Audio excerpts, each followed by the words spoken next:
Testing, that works. Good, good, good. Good.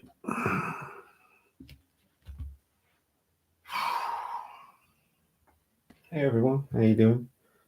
A while ago, when was it?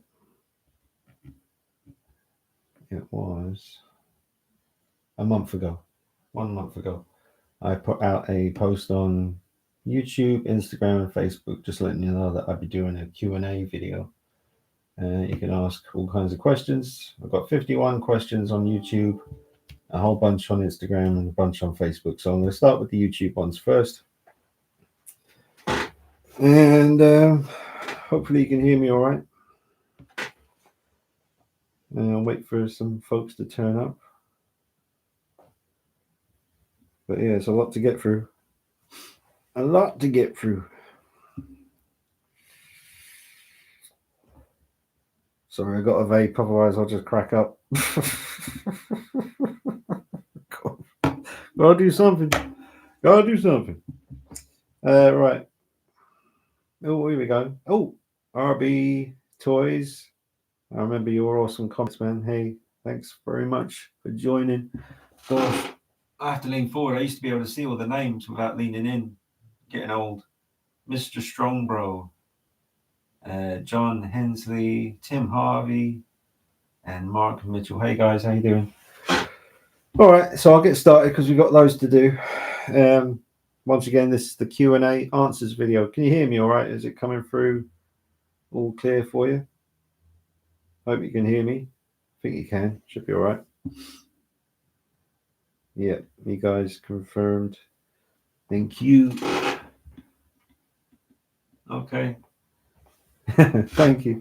Cheers, guys. All right, so let's get started. KNS Designs asked, how often do you maintain/clean your collection, considering you don't use glass cabinets to keep dust away? Well, at the moment, I've got them all in one room, which I don't sleep in. So when you're not in a room so much, there's less dust. There really isn't that much of an issue in this room with dust, to be honest. I don't clean them very often. When I rearrange the room or go to do a room tour, then I'll clean everything as I'm doing that. And I do that maybe once a month, once every 2 months, something like that.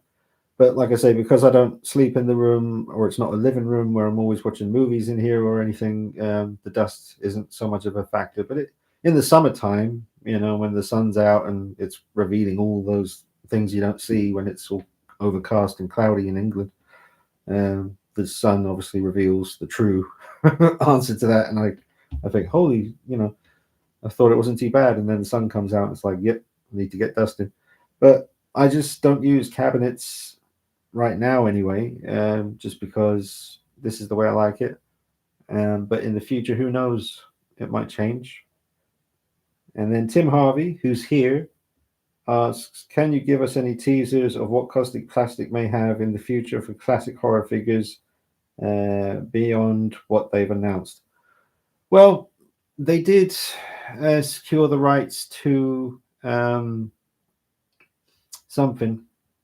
I'm not allowed to say, but they did. They were working on a deal for a long time, and they were really trying to secure it, which would allow them to make a lot more classic horror characters.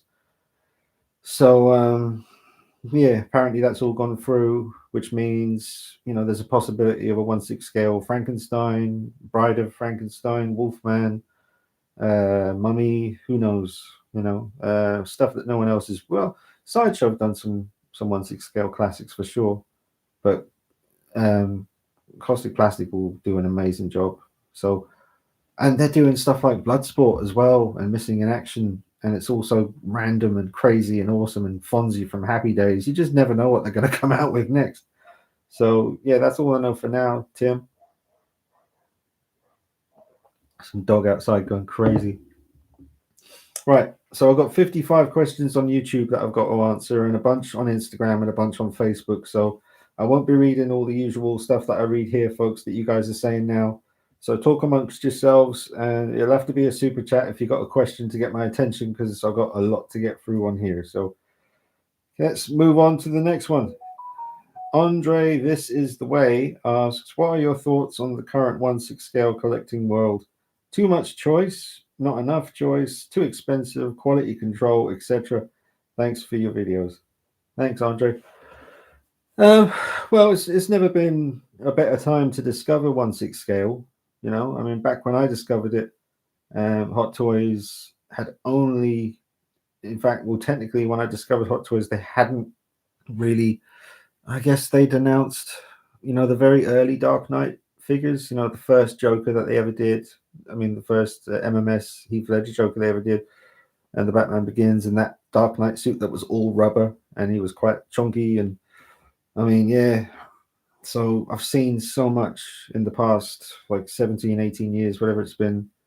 But now with all these other companies coming up, Caustic Plastic, InArt, and all the main staples, Blitzway, Hot Toys, Sideshow Collectibles, and you got all the third party companies that do good stuff as well.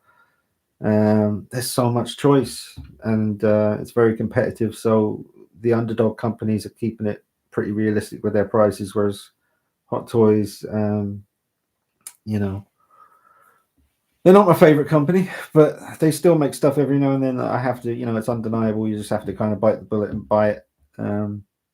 But yeah, there's some really exciting new companies coming up. I think it's a good time, but yeah, the prices are outrageous sometimes, and other times they're a bit more fair. It depends on what company we're talking about, but overall, I just think it's never been a better time for it. Things that you couldn't get a few years ago are readily available now, like good 1/6 scale Michael Myers figures. Thanks to Trick or Treat Studios and Sideshow, and still like to see Hot Toys tackle like a classic Michael Myers 78 figure, just what their version of that would look like, or a 2018 Myers, or a Kills Myers, or an Ends. That would have been sick, but someone did do a super chat. Angry Dog Hobby says, so yeah, I'll have to just get his one done because otherwise I'll get distracted. Hello, my friend. It is extremely early to think about some. What? Is it extremely early to think about some Ripley, Terminator 1, and Endoskeleton remakes by Hot Toys? I'd love to see a 1/6 scale die-cast T800 Endoskeleton by Hot Toys. I used to own the original plastic one they did, and that was a good figure. I think they did a battle damage version as well.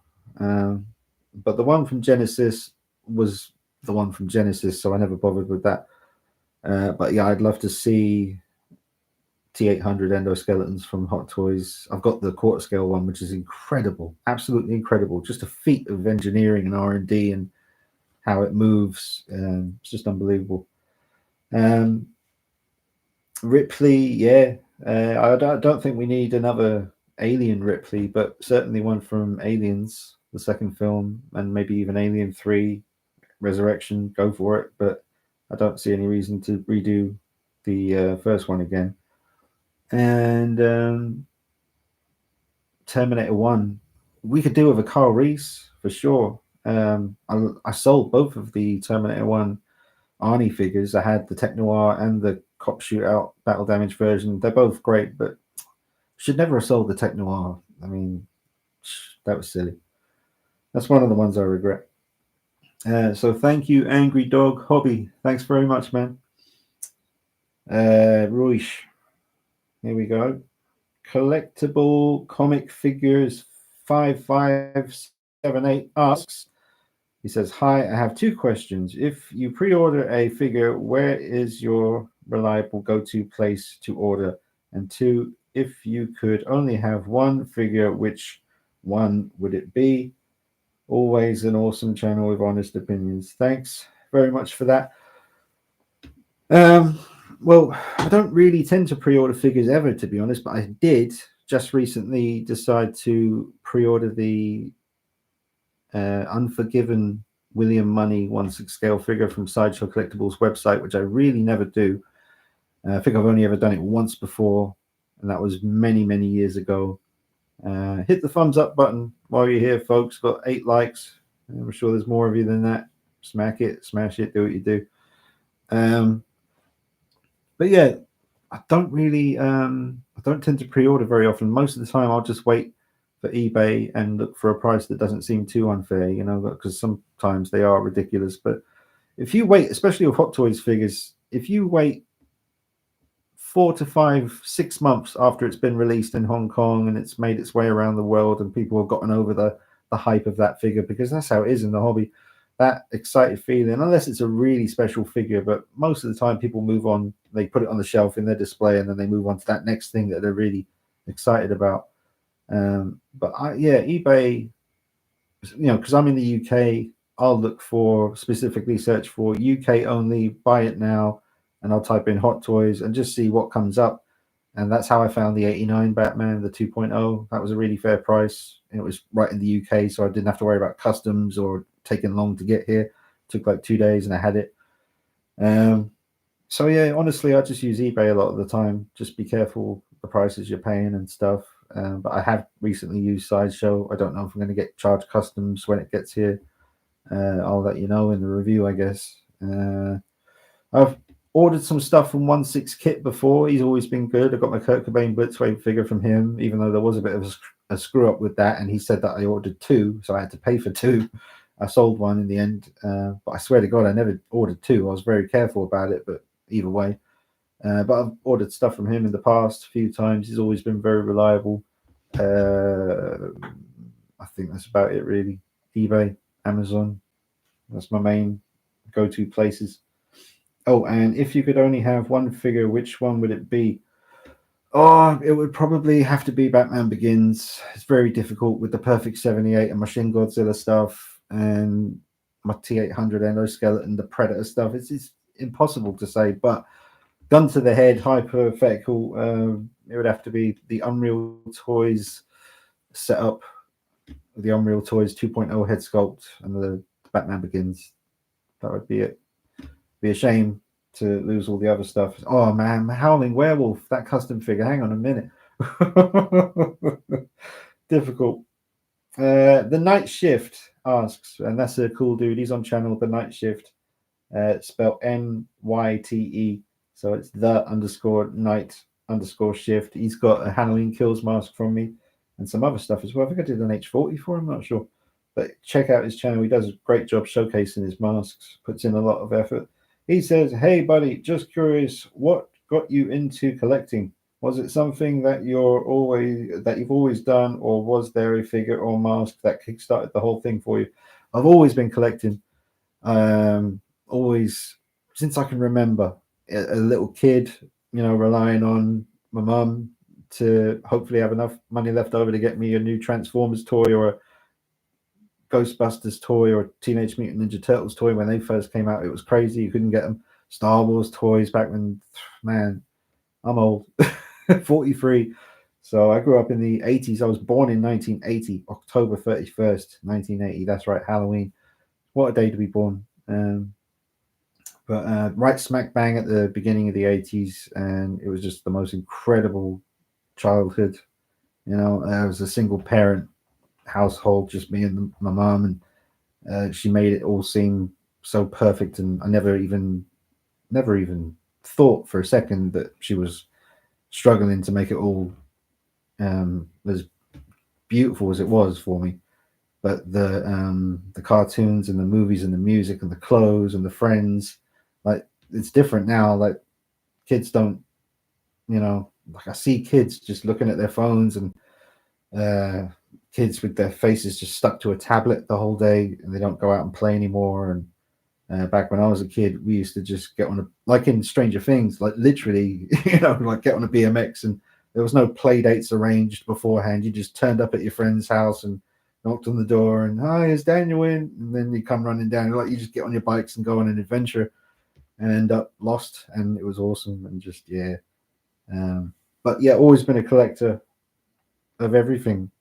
Cards, comics. I was obsessed with NBA basketball for a chunk of my teenage years, like from about 92 to 95. Got a lot of the Upper Deck cards, tops, all those cards, Michael Jordan, Sean Kemp, all the madness, man. I got loads of Jordan cards. They're probably worth a bit of money, but I'd never part with them. I just love every now and then, like if I rewatch The Last Dance on Netflix and get in the mood again and start playing NBA 2K and all this, and then it's nice to remember, oh yeah, shit, I got that folder of cards and I get to experience it all over again. And they're all mint condition, beautiful. But yeah, always been a collector. But the reason I started the channel was mainly down to Batman Begins. I saw that movie and it inspired me so much. I just had to. I loved the look, the silhouette of the Batman Begins suit so much because of the cowl, and I just wanted to get some kind of figure or a statue, anything I could that looked good to represent that movie. And I didn't plan on starting the channel at that moment, but once I got the 1/6 scale Takara Batman Begins figure and I started taking pictures on my crappy phone camera, and I turned off all the lights and I just put on a torch. It was literally a torch, I think, just holding it above the Batman figure in the dark. And I took a picture with my other hand and something just clicked in my brain and I just thought, wow, I could, these figures look good enough that I could actually almost do a photo session with the character from the movie. And obviously, with figures being the way they look now, that's even more true. It is a lot of the time basically like doing a photo session with Batman or Spider-Man or a Predator or an alien or whatever it is, Michael Myers. They look so real. And if you like them, the quickest way to say it is, I've never directed a movie or anything, and I'd love to, but this is the path I'm on, so I'll stay on it. But I basically shoot the figures and take pictures of the figures, and I think about the lighting as I would if it was a movie scene, like backlight. Like you'll see that in a lot in Christopher Nolan's movies. There's always a light coming from the back to catch the ears of the cow, so that it's not just disappearing into darkness. There has to be a light coming from behind somewhere to create that glow almost around the character. And then you need a light depending on what you're going for, different directions. But I always try to get a light coming from underneath as well to catch the eyes, to get the glint of light, because without that, that's a bit of a giveaway when it's a figure. But if you get the eyes to get that glint and you get the lighting set up right, and not every picture is going to look that good, but that's why I take so many pictures every time. I have to find it again because when my phone goes dark, I have to find the comments all over again. Here we go. So I think that's it. Night Shift. I think that answers that. But I hope your channel's going well.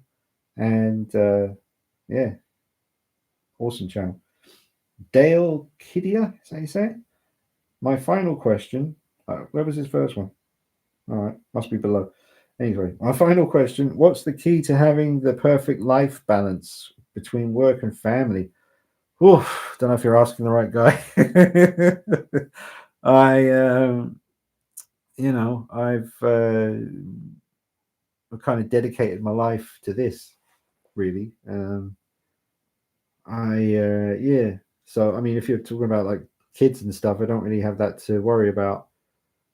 But there is certainly stuff going on in my family where I have to obviously be present for a lot of that. There's stuff going on behind the scenes, and it's very busy at the moment, a lot going on, but just basically always managed to find the time to come in here and film something because I love doing it.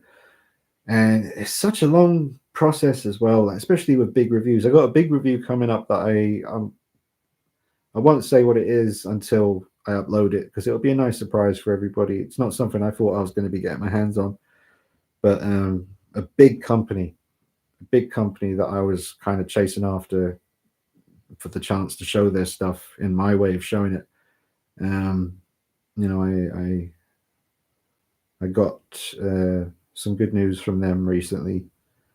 So I'll talk more about that when the time comes, but there's a big review coming very soon. Figure should be here in a few days, and I'm going to do my best to just show it in the best way possible, and hopefully the company will be pleased and we can do more together in the future. This is kind of like my test, I guess. They're sending me this thing, and I'm going to review it and showcase it and do all that stuff, and hopefully we can work together more in the future. Ryan Smith did a super chat. Hey Ryan, Thanks for that, man. He says, "Hey Dean, hope you're good. Just wanted to say thanks for all the content." Oh, bless. You can ask a question, Ryan, or you might have done already in the messages here, probably. But thank you so much, Ryan. Really appreciate that, dude. Thank you. Um, yeah. So, um, honestly, okay. So just thinking outside the box with the whole how do you balance everything between work and family. Um, it's important. It's important for your mental health to find some time to do something you love. You know, if that's collecting or going for a jog or playing pool or whatever it is, you really got to try and find the time once a week, twice a week for an hour or two, or more, hopefully, depending on how busy you are. It's important though. It's important. You got to make time for stuff that makes you happy. If you're constantly, I know it's hard to do, but just try and find the time because it's beneficial. You got to look after your mind.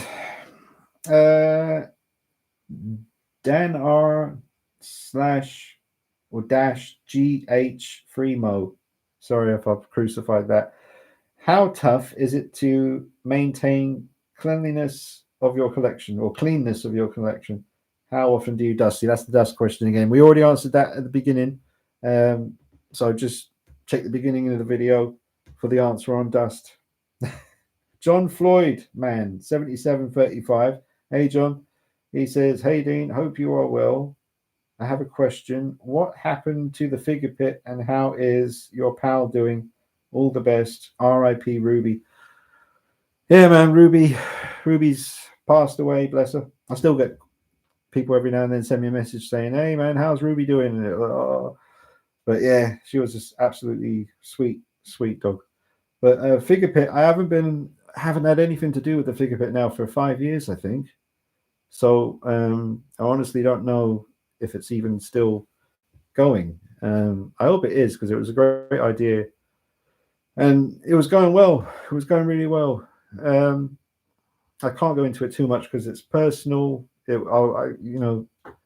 figure pit was started with me and the other chap who used to be like a best mate for 11 years or something, and then yeah, things were a bit strained, and I guess that didn't help the work relationship. So yeah, I honestly can't tell you because I don't know. I haven't heard back in 5 years. Yeah, but well, no, 3 years. I don't know. I have no idea. How long's it been? I'd have to go on my phone and have a look how long it's been. But I think it's been about 3 years, something like that. But it's a shame. But I honestly don't know if Figure Pit is even still going. I haven't looked to see if the website is up in a while. But like I say, it was a shame because it was a cool idea and it was going really well. I think I try not to go into too much detail because it's not really my place to really say it live like this. But I think it took off so quickly, so suddenly. We weren't expecting the amount of customers, and I think two people, and I was only dealing with the photography and the videos and the social media stuff. That was solely what I was doing. I wasn't doing anything to do with business or dealing with the money or boxing everything up and posting it. That was all the other chap. So I understand that it was a lot very quickly, and I don't know, man. I don't honestly know what happened, but I would assume for two people, well, really just one person, because like I said, I was only doing videos, photography, and that's nothing to do with the business side of it. That was all the other chaps. So it might have just been too much too soon. And because I know other people who have been in what they thought was their dream job, and they were actually working for a company making figures, and that got to them because they were dealing with the messages every morning. They wake up, they got 50 messages, customers asking questions. It's a lot, I can imagine. So I think unfortunately, I think it kind of just stopped. So yeah, that's all I can say really, because I honestly don't have an answer. There's been zero communication. I did try a number of times, but just haven't. The the quick way of saying it is ghosted. But fair enough, whatever, man. Just I hope everyone's doing well, and it's a shame because it was a good idea, but it was probably a case of it picking up so fast, so quickly, that one person dealing with all of that, I can understand it was a bit, what am I going to do? So that's all I can assume, really. But who knows? Maybe it will come back. I don't know. I hope it does. Not for me personally, because there was something about it's weird because I do this for a living, and I never find it. It never feels like work. Like every time I come in here to film something, even if a company sends me something to review and I'm not particularly into that thing, it never feels like a chore. And I'm not saying the figure pit thing felt like a chore, but it did feel different. I didn't feel that excitement for some reason. Like, I don't know, not even that. There were times we get certain things in at the figure pit, and I used to get excited about them. But I don't know. It was different. It wasn't. I didn't. It didn't feel as natural. Well, obviously because I was filming in an environment that wasn't my environment, and it was a light box situation, which is fine. But it's not my favorite thing to do. So yeah, but it was a good idea. It was a good idea, and I think it took off really quickly. And for one person dealing with that on their own, I can understand. It was a bit like, ah. But if we had more dosh, we maybe could have hired someone else to help or something. Who knows? I don't even know if it's still up, but I'm going to shut up now because it's been like 10 minutes. Right. Hang on. Where's the question gone? Here we go. Come back, come back, come back. Right, another one. North Primus says, what's one of your favorite 1/6 scale and NECA figures you like to pose around and fiddle with? Love your years of work and content. Thanks, Dean. You rock. Cheers. Thanks, North Primus. Thanks very much. One of my favorite 1/6 scale figures to mess around with. Well, I'll just say, because I'm looking at him now, the Sideshow Collectables Clint Eastwood Good, the Bad, and the Ugly figure is always fun to pose because you never really see any wrist pegs or any joints, and he always looks good, and he's a good sturdy figure. That's a good one. There's loads. I mean, that new complete Robert Pattinson Batman with the custom head and the cape, that's a very fun one to pose and always looks great. I could go on and on really with that, to be honest. Loads of them. There's only a handful of figures that aren't fun to pose. Most of them are pretty fun. That ghost figure from Trick or Treat Studios, the Papa Eremitis 2, that's a great figure to pose. I had a lot of fun with that. Check out those videos. I could go on and on and on. NECA, same thing, to be honest. The dog alien, I'm going to say the dog alien just to give you a short answer, because it's a lot of fun to pose and it looks great all the time. Yeah. I feel bad now because the figure pit could be up and running and be going like gangbusters, and I'm sitting there saying, I hope it's still going. I don't know. It might be. I hope it is. The Brover Man. What's the best way to light up your figures when you don't have access to an outlet, rechargeable battery pack or something? Oh, you're like outdoors? To be honest, I've got to do a super chat in a minute.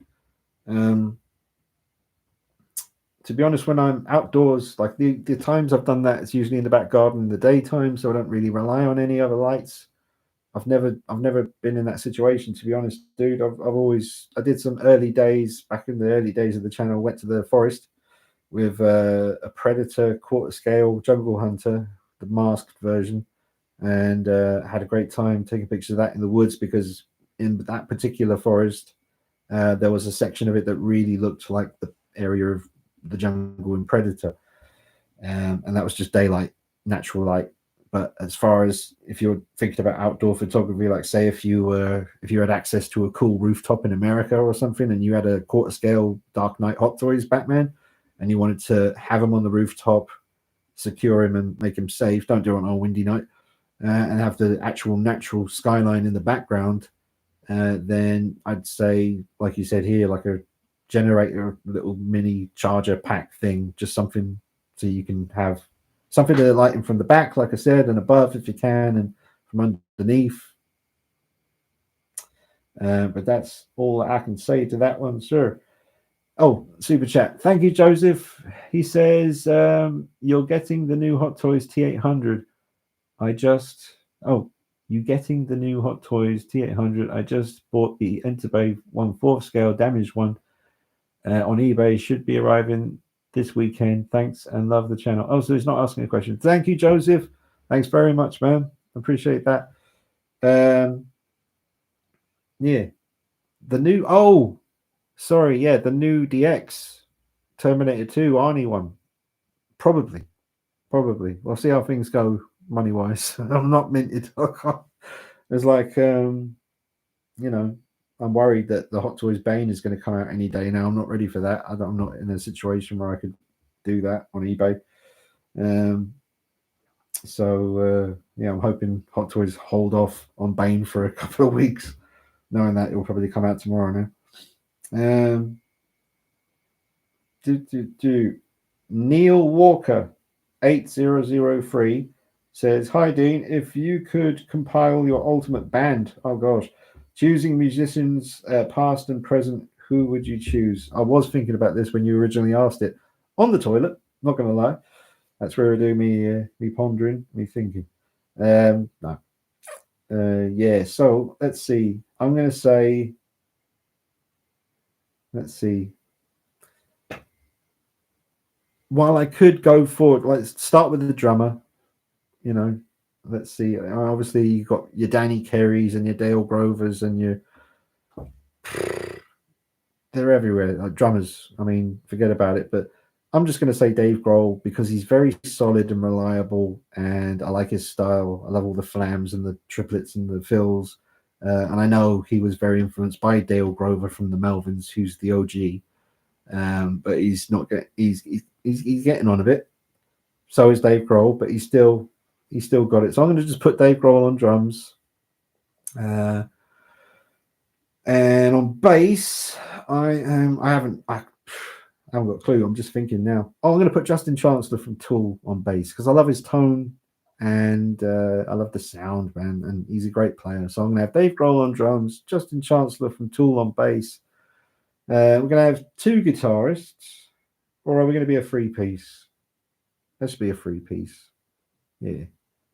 On guitar, I mean, Justin Chancellor from Tool, the bass player, loves Jimi Hendrix, and it was always his dream to play with Jimi Hendrix. So let's have Jimmy on guitar, Dave Grohl on drums, Justin Chancellor on bass, and a vocalist.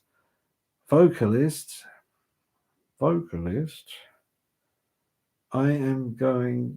of want to choose a female, like a really good female singer, like Ann Wilson from Heart when in the 70s when she was peak. Yeah, maybe Ann Wilson. Is it Ann, the brunette? Anyway, that's my answer. Does that make sense? That'd be an interesting one. Jimmy shredding and Justin just you have to have his hair long again though, like he did on the Lateralis days, because he looked like a beast then.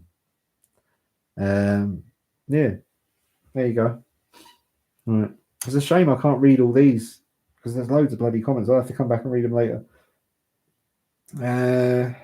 Right. Guys, this is going to take forever. How many questions out of 51?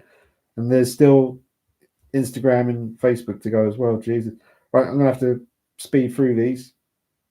Here we go. Rad World says, hey Dean, looking forward to this. My question, what 1/6 figure do you miss the most that you had to let go? If you started your own 1/6 line, what would be your first project? Last question, Arkham City Catwoman in 1/6 scale. The first question would be Tech Noir Terminator 1 Arnie from by Hot Toys. Thank you, Rad World. Dre Wator. Dre what? Dre Wator. 8112. I have a sip on my cold tea because I'm starting to get froggy throat. How do you tell non-collectors what your hobby is? I found it difficult myself to explain, so I was curious how you explain or if it ever comes up. P.S. Love your collection video tours, man. Thank you very much for the question. It's a great question, and I've often ran into this myself. I struggle with it to this day. Like, I was with my girlfriend and we went to her friend's birthday party, and we're all sitting at this big table, and then got talking to one of her friends' boyfriends, and he was saying, "So what do you do and stuff?" And I started with, I make Michael Myers masks and Art the Clown masks, and I explain I don't actually make them; I just buy them and then I remake them, rehaul them, and then I broach the figure thing after that as a bonus subject. But yeah, I don't know. It's a hard one. I never call myself an influencer because that's a recent thing as far as I'm concerned. Like, they only started calling everyone that a few years ago. And I know technically that's what, the channel probably is, but I never saw it that way. I don't even really, never really set out to be a reviewer. I always just enjoyed taking pictures of them and making compilation videos with photography and footage of the figure and using music over the top instead of me talking. But you gotta do what you gotta do. So you have to do reviews, but I still enjoy reviews sometimes. Like I remember when the Tots first Michael Myers 78 figure was released. That was such a big deal because you could only ever get custom figures before that, and it was a really like a big day for the horror community collecting Myers to finally just be able to get a good Myers figure as well, because that sculpt is still fantastic. It's one of the best you can get. Obviously, some of the custom stuff out there beats it, but it's perfectly serviceable as a 78 Myers. But yeah, I don't know. I struggle with it, to be honest. Is the answer. Depends who I'm talking to. If I'm talking to someone who I think will understand, like another one of my girlfriend's work colleagues at a Christmas do, I was sitting next to him, and I knew just by the look of him that was going to be an easy one. I was just, like 1/6 scale figures. He was like, not really. I said, well, Batman, Superman, blah, Predator, blah. He's like, yeah. I was like, well, these are some pictures of the figures. He's like, holy shit. So that was easy. But other people, like older people, like, damn well don't have a clue about the collecting figure world. Maybe they collect other stuff, plates, stamps, stuff, pigeons. But yeah, no, I struggle with that one, to be honest. Sometimes it depends who I'm talking to. So yeah, the struggle is real. I'm with you. How do you say this? Toten's collection. Could be saying it completely wrong. Advice on displaying many figures in tight spaces. Tips in collecting strategy considering we finite space. Well, you have to be very picky about what you get if you're working with limited space. You've got to really, really pick and choose what you're after. If you've got some nice deep shelves that are like my shelves are about 13 inches deep, you could always kind of use some foam blocks to raise the back sections to put the figures in a row, like at the front, just standing on the shelf, and then the next row, one block of foam, and then 2 blocks of foam on the back, so that the back ones are the highest. I guess you could do that, but basically you just have to be really picky about what you get. What's your favorite drink? Asking the real questions from Slapped Goat 4967. Favorite drink? I don't know. I do like Budweiser if I'm drinking beers. Don't really like wine or spirits or any of that stuff, but I do like a nice cold bottle of Bud. Beverages, just always a fan of a bit Ribena. It used to make me hyper when I was a kid, but not anymore that I'm aware of. I like a cup of tea, and I like a latte. Sometimes I'll have a latte. Um, Various fizzy drinks. Try to stay away from the. Forget about it. Yeah, that's my answer. Barefoot on bricks. That's the name. So it's best advice for starting a collection and biggest mistake you made collecting. Sorry, that's two questions. Best advice for starting a collection. Just start with something you're really, really passionate about and you're sure, 100% sure you really want. You don't want your first experience to be a bit of a, that's not very good.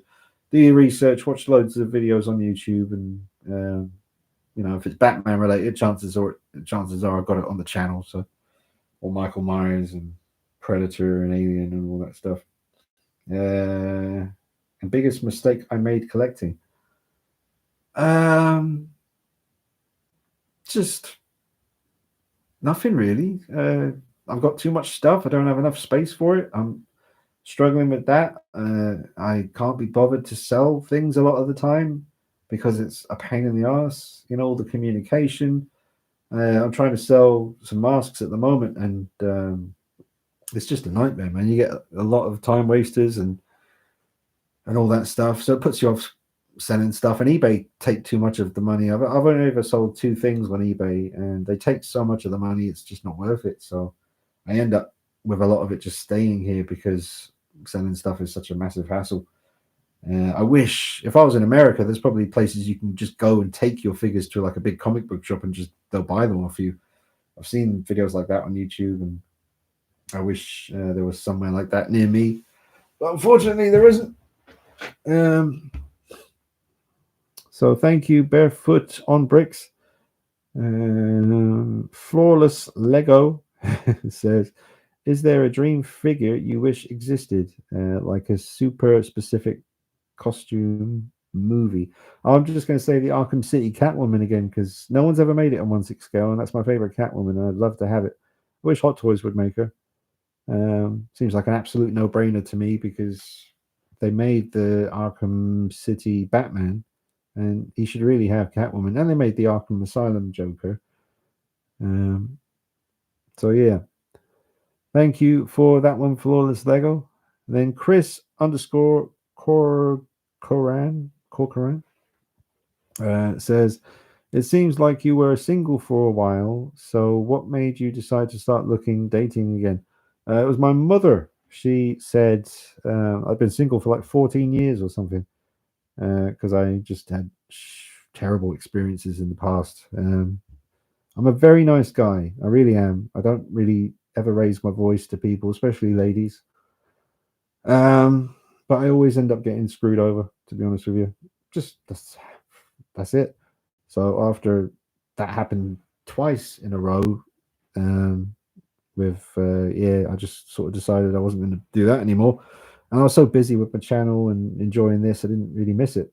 But then my mum said to me one day, I'm worried about you being alone, and all this stuff. And I thought to myself, well, I more did it just to make her happy. Really, I didn't want her worried, so I did it, and now I'm in a relationship. So thanks, Mum. It's great. But what was it? What made you decide? Yeah, so that was the reason, because my mum was worried about me in the future and being alone and stuff. And it's true. I mean, no one wants to be. Or do you? I don't know, because I was always a loner. I was always I've never been one of those people that needs to be in a relationship or needs to be around people. I love being by myself. I love it. But my girlfriend, she likes her personal time as well, and so do I. I need my time to do this channel and to do masks and that stuff. So we both enjoy having time alone as well. So that's good.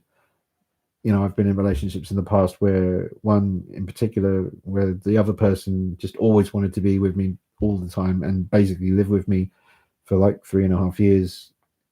And it was great, but I didn't have a channel at the time. That was before I started the channel. I wouldn't have been able to do that otherwise. But yeah, my girlfriend, gives me time to do this, and I give her time to do her stuff, and it's all good. It's all good. But it's a dating app basically. No frills, just a dating app. And on the very last day of my subscription to that app, literally the last day, we met. And I told her my subscription's literally running out today. Can I just talk to you on WhatsApp? And she said yes. So yeah, that's how that happened. Lovely stuff. Marcus, Marcus. So is that his name? 7192. When did you start this hobby? What is your first action figure? Ugh, I don't know. What motivates you to get a particular figure? How much do you spend on this hobby? What started this hobby? Well, this particular 1/6 scale stuff would be Batman Begins. What motivates you to get a particular figure? Oh, I don't know, just passion for the movie or whatever that it's from, and if it looks like the company's done a good job on it. If I don't have that in my collection, then that's a big factor. If it's something like Syndicate Collectables, I think that's the name. They're doing a 1/6 scale pumpkin head, and I've never had a 1/6 scale pumpkin head, so even if the figure didn't look fantastic, which it does, I'd probably still get it and maybe just try and modify it to get it to look better. But yeah, and what else was it? How much do you spend on this hobby? Too much. Yeah, I'm not very. I don't have kids, so I don't have to worry about that. But as long as the bills are paid and you got food in the fridge, all the rest of the money is fair game as far as I'm concerned. But having a girlfriend is expensive. I will say that. That which is a good thing because it stops me from just buying things I probably don't need. I have to be a bit more picky. I don't have space for anything either, to be honest. I have no space. I don't have space for one more figure, but it's not going to stop me. You know how it is. Christian, or I can't say it. Christian Aluia. Hmm. Hey Dean, do you have any other collections that we haven't seen outside of the figure room? No, I think I've shown everything really. My basketball cards, my comic collection, some old Star Wars figures I've got in an old BMX bag from my school days.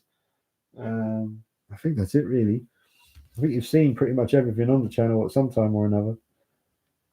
Another one from Peter Gucci, is it Gucci? 4024. How come I can read all the comments but not people's names? It's because they're one word and you can't really tell when one word finishes and the other one starts. What was your first Michael Myers figure? Size doesn't matter whether it's 7-inch or 12-inch. Very first one. I think it was the original Sideshow 1/6 scale Myers. He was butters. He was mank. He was just all kinds of terrible. But I had some fun modifying him and Christoph underscore T says, what do your friends and family think about your hobby? In my case, most of my friends think it's cool, but some of my relatives think it's strange and childish. Well, those people can just fuck off, can't they? Life's too short, mate. Don't worry about it. I had friends who I knew for a fact loved some of the figures that I'd had. Like there was one guy who I was good friends with, and he loved Predator and Terminator. Loved Predator. We literally just watched it together. And I just started collecting Hot Toys only a few years, and he'd never acknowledge like a new figure that was very obviously in the room, like on the shelf right above the TV, like a new Jungle Hunter Hot Toys Predator. And he wouldn't say anything about it. He'd sit there for the whole movie, like 2-3 hours, and not say once, oh, you got a new Predator. It was almost like he was afraid he was enabling me. Like, like I had a problem. So yeah, sniffed that out, didn't like it. Yeah, just life's too short. Don't worry about it. Whatever makes you happy, as long as you're not hurting anyone, and as long as bills are paid, families looked after, then go for it. JJ Conroy Hey JJ, he says, "Hi Dean, thoughts on the upcoming Terrifier 3 movie? What do you expect from Terrifier universe going forward? Cheers." Cheers, JJ. He's always leaving me comments. Bless him, he's a good dude. Thoughts on upcoming Terrifier 3? I'm looking forward to it. I love Art the Clown. I'm not, see, I don't want people to get the wrong idea. I'm not so much into the graphic gore. I don't really like seeing human bodies getting ripped apart and cut open and stuff. I'm not into it. But I do love the character of Art the Clown, the way David Howard Thornton plays him. I think he's just really fun to watch and instantly iconic. I watched I usually watch The Thing with Two Heads when I'm doing my masks. I watch their podcast or whatever, and they seem Christopher Nelson. I don't know. I had him on the channel, but I really, really admire Christopher Nelson, but he is a bit of a grumpy. So am I. But he really didn't seem on board with Terrifier. I remember he was very dismissive when someone asked them a question and said that, "Do you think Art the Clown is a horror icon?" And Sean Clark was basically like, "No, not yet." But Christopher Nelson was very dismissive. He was like just laughing it off, like, "Don't be ridiculous. No, he's not. You know, those films are just trash." But that's not the case. It's not the case. The fact that those movies, the first two movies, were made on such a small budget, and the practical effects, they are incredibly impressive. It must be really hard to do. But I don't know. I guess I can understand with the first movie because it didn't have so much of a plot. I mean, it has a plot: people trying to get away from the crazy clown trying to kill them all night long. But yeah, I do think Art the Clown is a horror icon for sure. He's in Call of Duty now, apparently. Do you know how many people are going to discover Terrifier now because of Call of Duty? They'll see that clown and think, "What's he from?" And like me, because that's how I discovered Terrifier. I just saw that character on social media every now and then, and this was early days as well. Because I'm proud of that. I was a fan of Terrifier back when it was only the first Terrifier movie. Obviously, All Hallows Eve was before, and then there was a short movie, Terrifier. But the first one, David Howard Thornton played Art the Clown, was the first Terrifying movie. I think in like 2016, 2018, something like that. But and also, I think Christopher Nelson's pissed off because Halloween Ends, which he worked on, which he did an amazing job on all those masks. Like, I think the 2018 Michael Myers mask is my favorite of all of them ever, and he did an amazing job on everything he was involved in. The film, kills and ends being awful. There's nothing to do with him. He did an amazing job on his end. Unfortunately, I think it was all the people writing. I was watching the special features on Halloween Kills when that came out on Blu-ray, and throughout the featurette, all these different people are sitting there talking about the movie in amongst all these clips of B-roll footage of them on set and scenes from the movie. And every now and then, I'm noticing another person with writer underneath, and then another writer, and another writer, and another writer, and another writer. There's like 6 writers on that movie. I'm thinking, no wonder it was fucking awful. All these different people, no clear, precise vision. Like, imagine James Cameron. Like, do you think he's going to listen to any other pricks around him saying, "Oh, I think you should have this, you should have a message, you should have social commentary"? Fuck all that shit. That's my vision. If you don't like it, fuck off. I'm not doing it. Like, that's the way you got to be when you're making a movie. Halloween 2018 was great. They really made it feel like the original Myers had come back 40 years later, even though he was taller, which didn't make sense. But it felt like him. It did to me. When he put that mask back on and the music playing, it really felt like the original Myers had come back all these years later. It was special. And then they fucked it up with Kills, and then they really fucked it up with Ends. So I think there must be, because Halloween Ends and Terrifier 2 pretty much came out at the same time. And while Halloween Ends obviously made more money than Terrifier 2, Terrifier 2 was a much better fucking horror movie than Halloween Ends. And Art the Clown wiped his Harris with Michael Myers that year. And Halloween Ends fucking killed it for Michael Myers. It left me feeling terrible because I was such a big fan, and to see it handled that poorly was horrible. It was heartbreaking, and it almost ruined Halloween that year. But Terrifier 2 came in and fucking saved the day, and that's just how it is. But Terrifier 3, hopefully it's going to be as good as 2 or even better. They got a bigger budget. It's crazy, man. I'm actually going to be able to go see Terrifier 3 at the cinema. with my friend or my girlfriend. I'm not sure who to go with first because my best friend from when I was 7 years old, he's up for seeing it. But my girlfriend, she's probably not as up for seeing it, but she will see it with me because she does like Art the Clown as well. So I don't know. I'll have to talk to them about that. Maybe see if they'll both come at the same time. That would make more sense. Just let's all go. All right. I can't even remember what the question was. Oh, about Terrify 3. Yeah, I hope it's good. Right, I better crack on. How long have we done? Almost an hour. Jesus. Right, here we go. Questions. Questions. How you all doing? Hope you're all doing all right. Hope everyone's good. You may not be good. I suffer from depression. I've started taking tablets for that.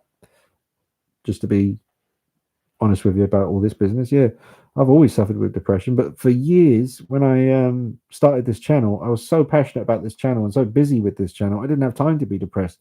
It wasn't until about 10, 12 years of doing this channel, it suddenly came back because I don't know why. I can't remember, but something probably happened. But, I started taking the old antidepressants recently to try and keep it at bay because it's horrible. Like when you're depressed, it affects the way you talk to people. Not that I'm ever rude to people. I'm always aware enough to be nice and polite, but it affects your thought process, your everything. It's a real pain in the butt. I don't have it too bad, but I had it enough all my life to finally, at the age of 43, think, do you know what? Because I had considered it before, and I'm only mentioning this because I know people watching, you're all kinds of ages. Maybe you guys are suffering with something, but we're all going through stuff. I have been going through some very real stuff 7 years now, and hopefully should be easing up soon. But yeah, it's just we've all got shit going on, guys. So if you are feeling crap, remember that you're not alone. I know it's not easy, but yeah, the tablets I'm on, they're like metazapine or something. I don't know, but I'm on the lowest possible dose you can take. I'm taking them for about 2 months, and they do take the edge off. I haven't been feeling depressed. I still feel stressed out about stuff that's going on, but the actual depression, that kind of weird hopelessness, even though you've got, it's like I used to look around this room at the shelves full of, when I rearrange everything, it all looks perfect. And it's weird. It's true what people say. They've been saying it since the dawn of time. You could have all the stuff in the world, cars, boats, houses, mansions, and it still doesn't make you happy. It's true. You have to be happy up here, and just the fundamental stuff. You have to be healthy, look after yourself, which I'm not good at, to be fair. But I try. But yeah, I'm giving the old tabs a go just to they help me sleep as well. Once I take one, they knock me out and I have a good 8 hours sleep, which is another thing. I wasn't very good at sleeping because I was always staying up late editing videos because they take ages. You got to film it all, put it all in the laptop, edit it in Final Cut, find music for it, adjust the levels of your voice against the music and the lighting, and then adjusting the brightness in the actual laptop, as well. Just there's all these things you have to do, and then you have to process that on the laptop to make the video. That takes about an hour, or if it's a 45-minute long to an hour long video, that could take an hour and a half on the laptop I use. And then to put it on YouTube in 4K, that's another 2 hours, maybe 3 hours. Depends. I pay for the fastest internet, but it doesn't seem to be the fastest internet. But anyway, sleep has always been a problem for me, but I do love sleeping, but it's hard to get me to go to bed because there's always something else I need to do. So I've always been a late night person. So hang on, got to find me questions again. Here we go. Okay.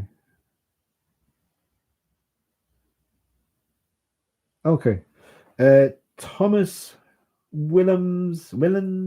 It's not Williams. It's Thomas Willens 4085. Another name on Crucify. How did you find an understanding partner who supports your collecting work?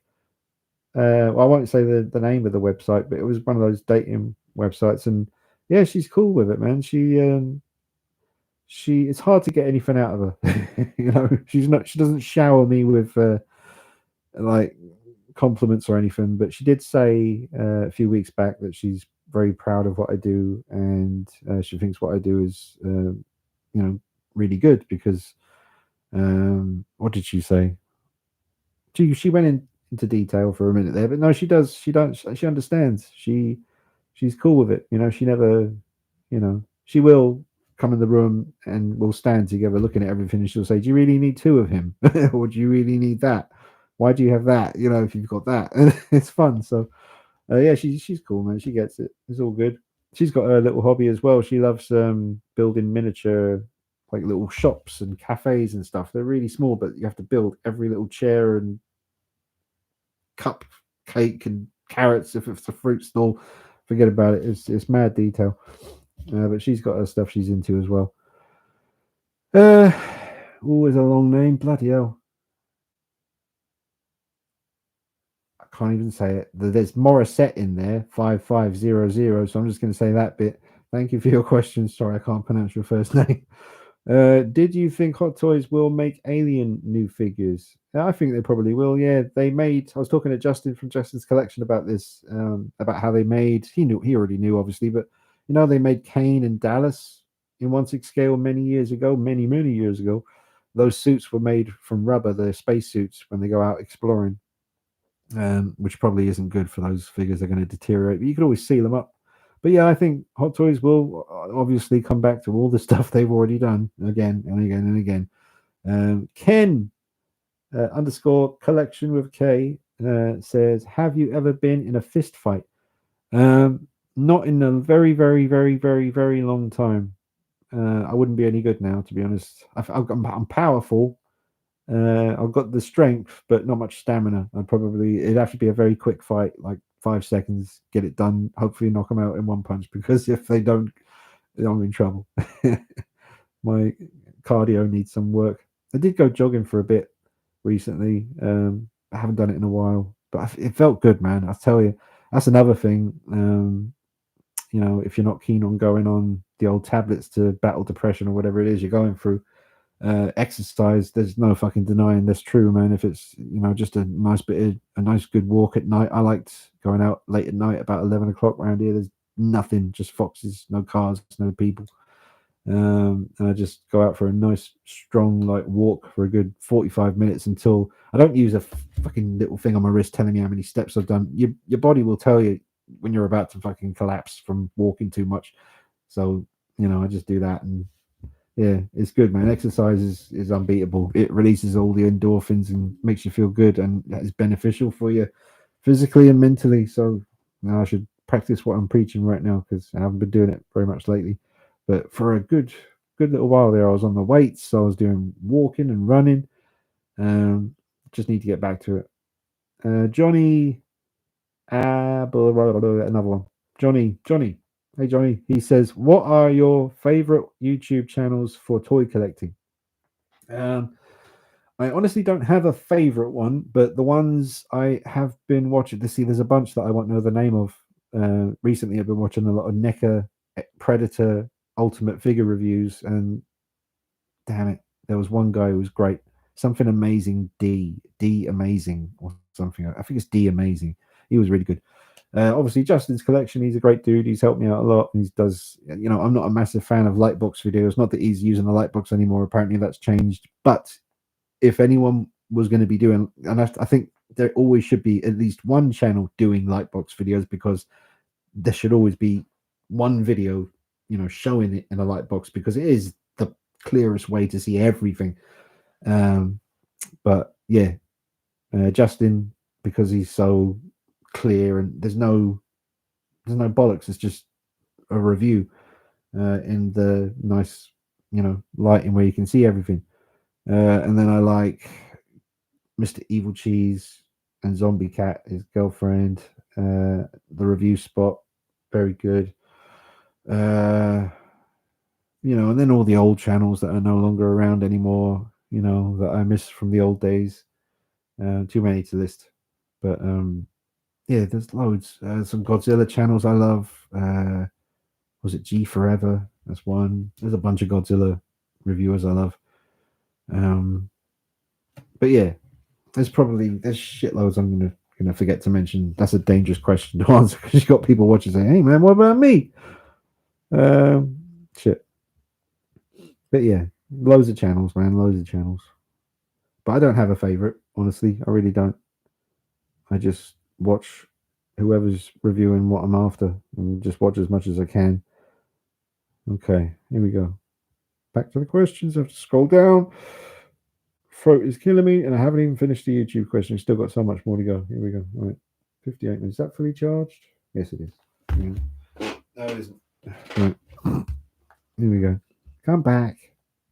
Right.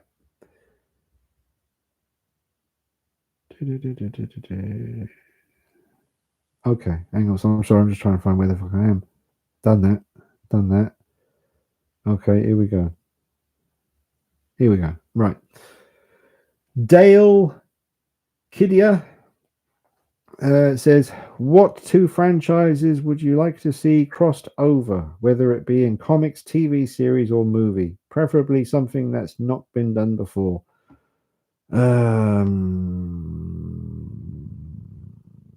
I'd like to see.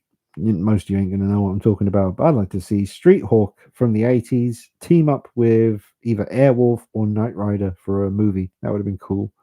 Street Hawk was an 80s TV show, much like Knight Rider and Airwolf, about a guy on a motorcycle that was extremely cool, has the best music in anything ever. Try to remember later on to look up Street Hawk on YouTube and just watch some stuff. Get the box set. Brilliant. That's what I'd choose. And then Ken asks another question. He says, we know your favorite figure, but what's your most hated figure?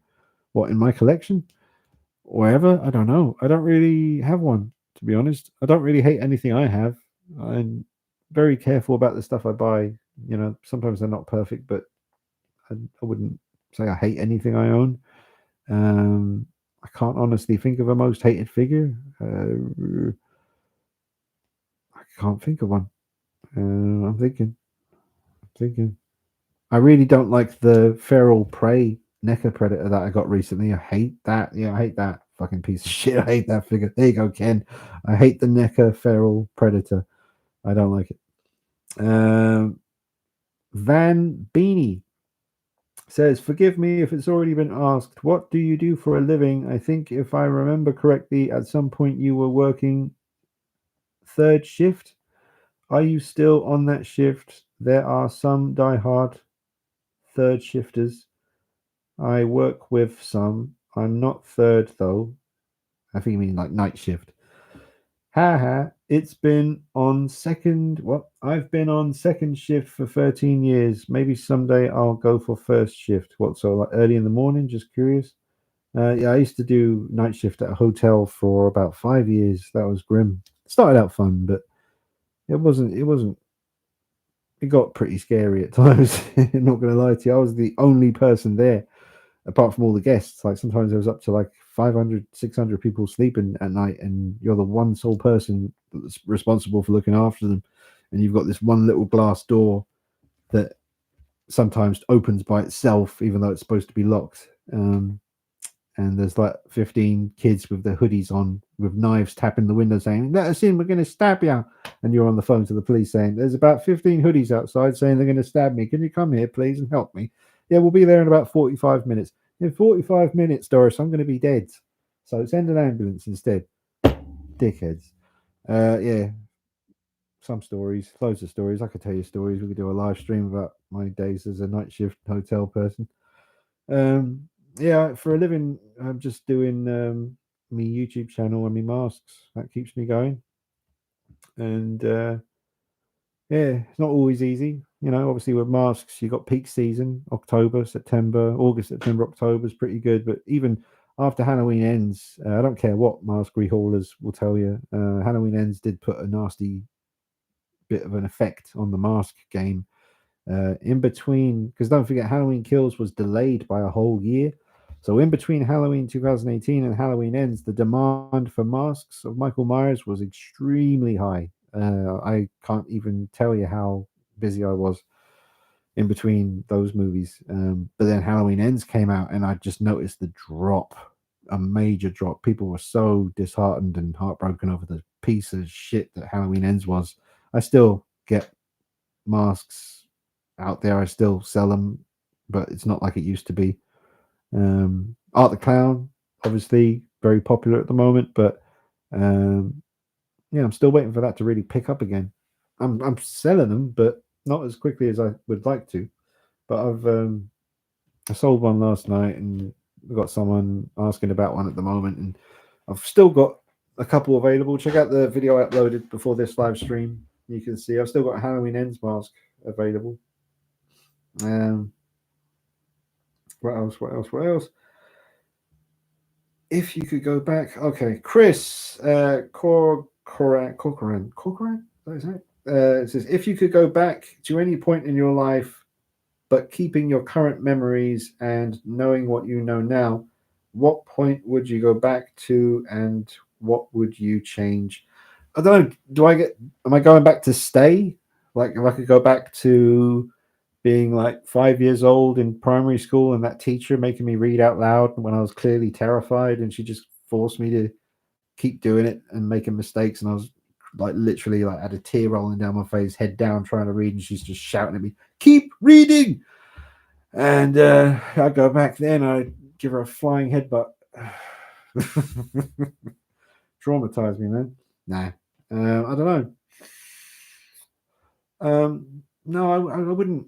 I don't think I'd change much, to be honest, because everything happens for a reason. Like, I've been through heartbreak, but you kind of learn, from that. And I wouldn't. It's horrible. The first time I went through proper heartbreak, that was really, really, really bad. That was when I was about 26. But you got through it and you learn from it, and then you make the same fucking mistakes all over again. So there you go. So Dale Kidia asks another one. He says, if you were given the power to decide what NECA produced next from any movie, old or new, what would it be? The Howling Ultimate Werewolf by NECA in 7-inch scale. That'd be what I would want. The Howling, Eddie Quist. Iron King Champ says, which 1/6 YouTuber do you hate the most? I don't hate any of them. There's certainly some channels that annoy me, that kind of do very clickbaity, even though they are talking about the subject on their thumbnail. It's that kind of mentality. It's I don't know, man. Don't really have the word for it. It's not figure related, but I hate channels that I enjoy watching some reaction videos, like music reactions. There's a channel called Lost in Vegas. That's really good. Genuine reactions to music and stuff, because they're like two hip hop guys, and they listen to like metal and sludge and doom and all this rock music they'd never usually listen to. And it's just fun, like watching them. Like, they fucking love it. It's great. There's some really good ones. But what I fucking hate is when you've got like a guy in his 30s or 40s on the thumbnail, doing the face, saying first time watching Terminator 2 or first time watching The Dark Knight. You telling me you're a nerd? You've got figures in the background. You're 40 years old. You've never seen The Dark Knight. You lying prick. Just don't believe them. So I hate disingenuous channels that pretend it's their first time watching something because they know the new movie's coming out in the cinema and it's going to get loads of views. I fucking hate that. I did one thumbnail like that on purpose as a piss take when Robert Pattinson was announced as Batman. The thumbnail I was doing the face, the face, but there was lightning coming out of my fingertips, steam coming out of my ears, and my eyes had flames coming out of them, and it was just taking the piss. It was like, I'm going to do an extreme piss take on those kind of thumbnails that people do. But yeah, I don't honestly hate any 1/6 reviewers. No, I don't. I mean, there's certainly channels I don't like very much, and I try to avoid their stuff, but there's not many of them. I think for the most part. Do you know what though? I will say, I think once a figure comes out and the early reviews have come out with the person spending 20 minutes holding each hand up, every little accessory up to the camera and showing you it. Once that's been done 10 times, there's no fucking need for you to do it. You know, I won't say it. There's a British guy. He's a good channel. He's a good collector. He's channels not new but newish. And I wish he would just spend more time, just pose the figure and talk about your thoughts on the figure, and just 2 minute, 3 minute sections with a pose, talk about something, change the pose, come back, film it again. There's no need. There's no need to hold up every fucking thing. Like you're skipping through the video thinking, shit, 10 minutes he's still holding up accessory, 15 minutes, 20 minutes, still holding up accessories. So I try to avoid that myself, because it's so. I know some videos, the early videos need to have that because people want to see the accessories, but once it's been done enough, then just figure out your own way to just make it interesting. You know, just I don't know. It's difficult. I don't know. Who am I? Who am I to fucking moan about anything? I don't know. I'm grumpy, guys. I'm a 43-year-old grumpy. I was going to say the C word. No. Right. Yeah, I got to go find me.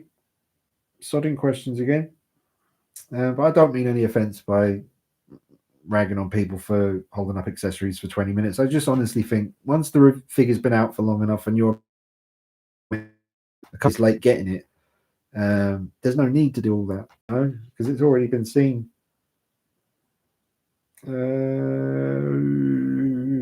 Gotta find it. Here we go. Gotta find it. Where am I going? Here we go. Hold your horses, mind your business. Here we go. We've done quite a few. Okay, here we go. Ken asks another question. He says, favorite guitar riff solo of all time? I'll say the solo to Freebird, I guess. That's a pretty sick solo right there. Favorite guitar riff? Oh, man. I don't know. Well, I'll never forget, as simple as it is, and sometimes the simple ones are the best, but I'll never forget the first time I heard the Melvins. I was on my way to college studying music with my friend Phil, and we were just there to slack off and just play our guitars.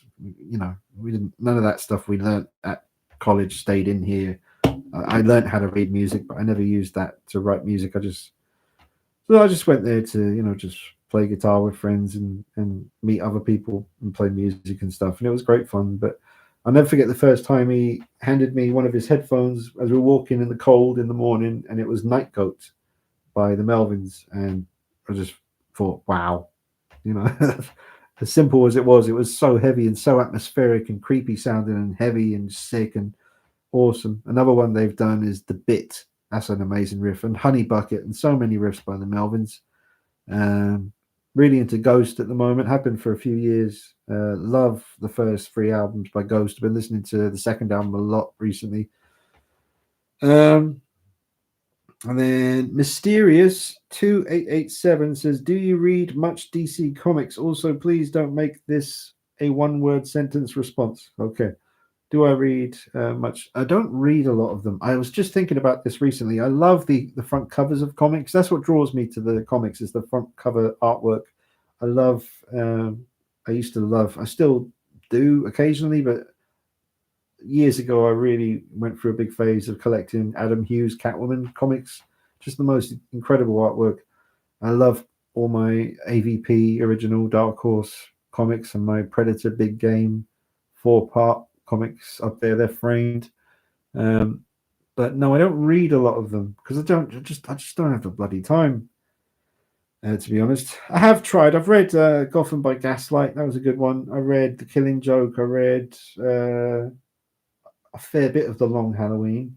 I read Year One, both parts. I read a lot of Predator stuff and a lot of Alien stuff, like Newt's Tale, which I found again recently. It's around here somewhere. It's like a 2-part graphic novel, Aliens, Newt's Tale, about what Newt got up to before Ripley and the Colonial Marines found her.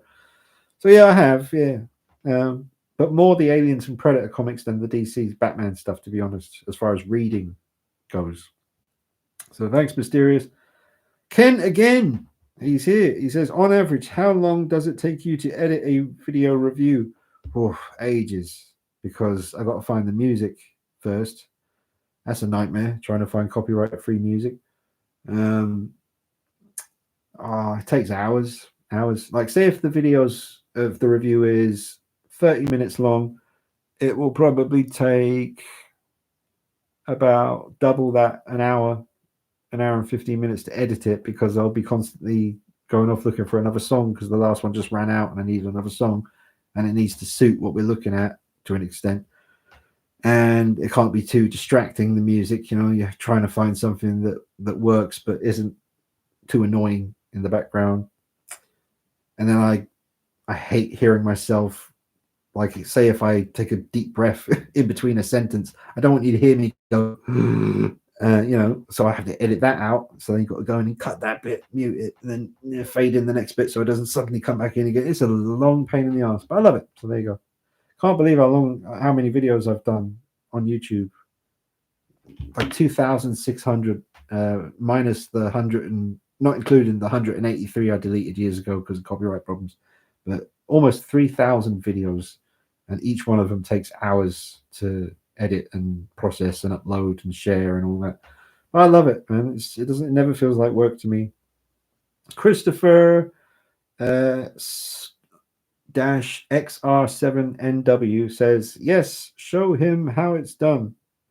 Tired of people copying other creators' content style, at least give them some credit. What was that? Yes, show him how it's done. Tired of people copying other creators' content style, at least give them some credit.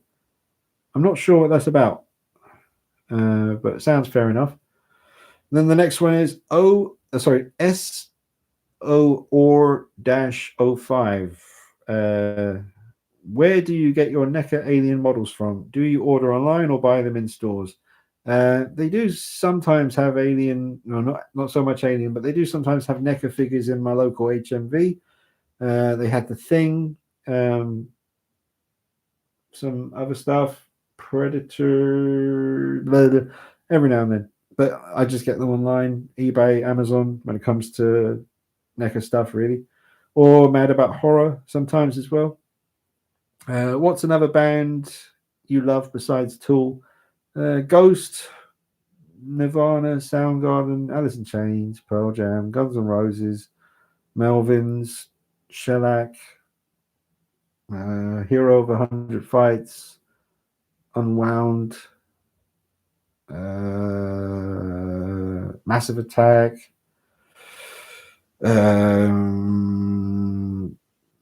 Terry Reid.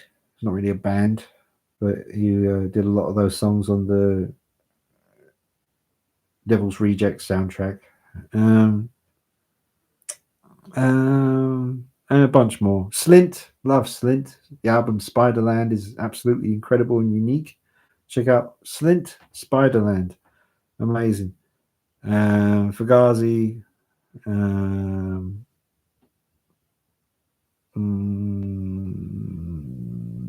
Loads. Too many to mention, too many to remember. Elcry -M8Y says, hey Dean, love your channel. What kind of movies do you watch with your girlfriend? Is she into all the horror movies you like?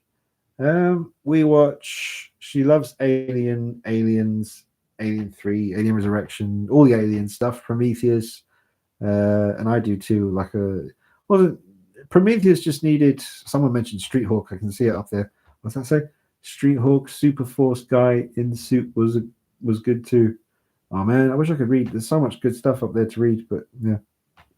Like I said, folks, if you want to ask a question, make it a super chat so it stands out, because I've still got all of these to get through. So yeah. Oh yeah. So we love watching alien stuff, anything to do with aliens. She likes Avatar a lot, which I like the first one. We did rewatch that. It's gorgeous. Such a beautiful film to look at. I saw the second one with her as well, and that was they're just so long, that's the thing. You kind of have to take a break halfway through and just do something else for a bit and come back. But we watched Terminator 2 together recently. She loves aliens so much, and Avatar. Like, James Cameron movies. So I said to her, "We've got to watch Terminator 2 because she's seen bits of it in the past, but she never saw it the whole way through, and she didn't remember much about it." So I said, "We've got to watch Terminator 2." She did enjoy it; it was good. But yeah, mainly I'd say Aliens, and we do watch some horror stuff as well. Um, she's not a massive fan of like Michael Myers or anything, but she has watched. We went and saw Halloween Ends together, and she seemed to enjoy watching it, even though we both agreed at the end it was pretty shit. Terrible, terrible, terrible. Thing about, I wish it would stop taking me right back to the beginning because I've scrolled down every time. Here we go. I'm getting close. Okay, here we go. Ken again. What's the airspeed velocity of an Uladen swallow? I have no idea, Ken.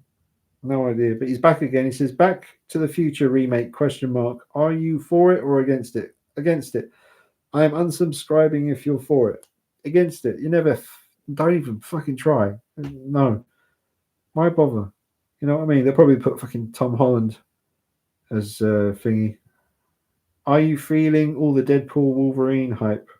Or are you just kind of meh? I never the film. I didn't think it was that good, to be honest. I was literally like nodding off at the bit when Wolverine was like holding the two things. I just punched something. Oh, that was a bloody custom screen mask, as you do.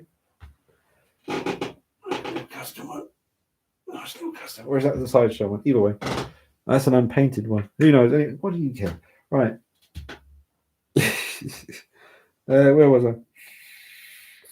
Yeah, Deadpool Wolverine. I just didn't really. I love the first Deadpool and I love the second Deadpool. I like the extended versions. I love all that.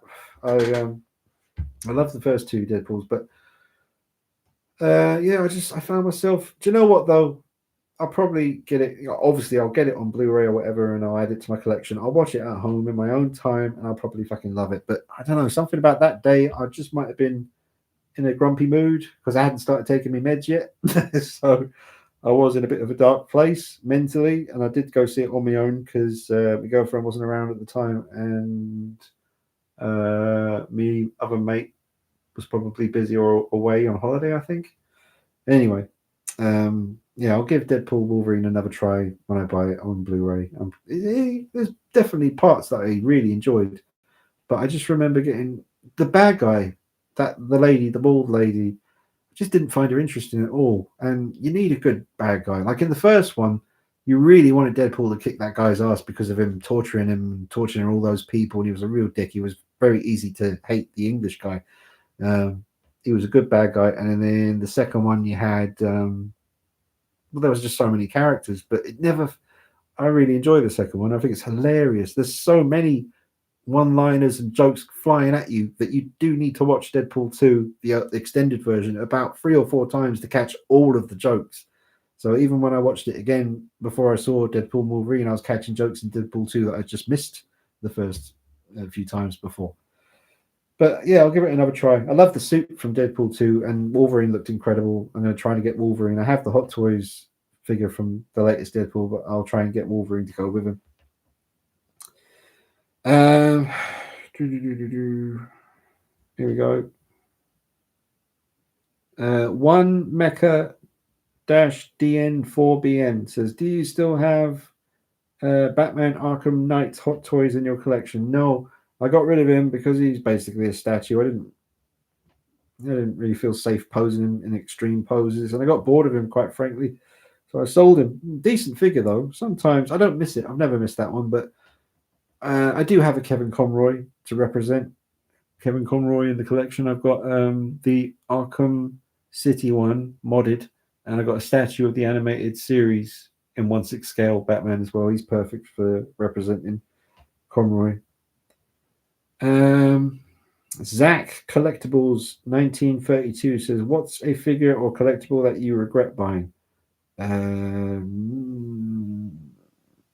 The only thing that comes close is that Nick, a feral predator from Prey, but I'm glad the reviews on the channel. It didn't cost me that much. It was about £38. Hopefully in about 5 years the video will make that amount back. So that's about as close as I can get with that. Ken again, and then thank God we're at the end now. They're all Ken. The last four, he's on it. I appreciate the effort, Ken.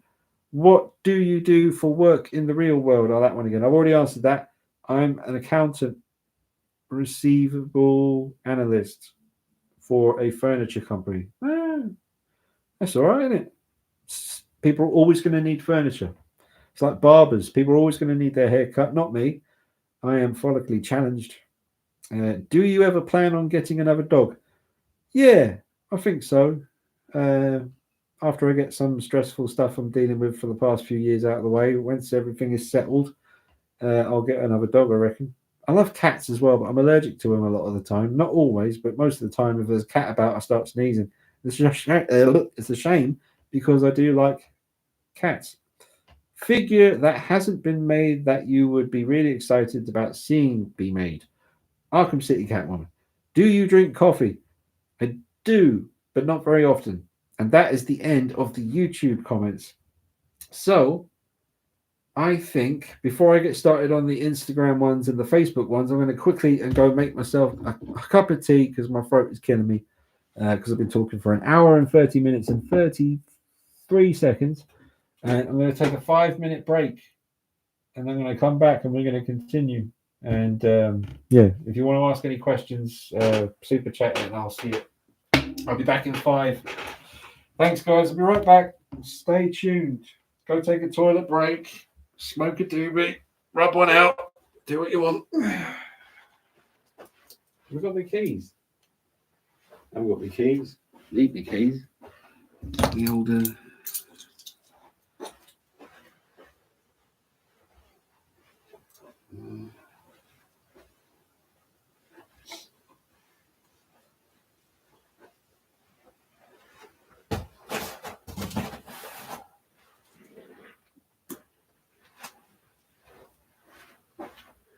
Let me put it there. Can you see it? I'll put it there. There you go. Watch.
Right.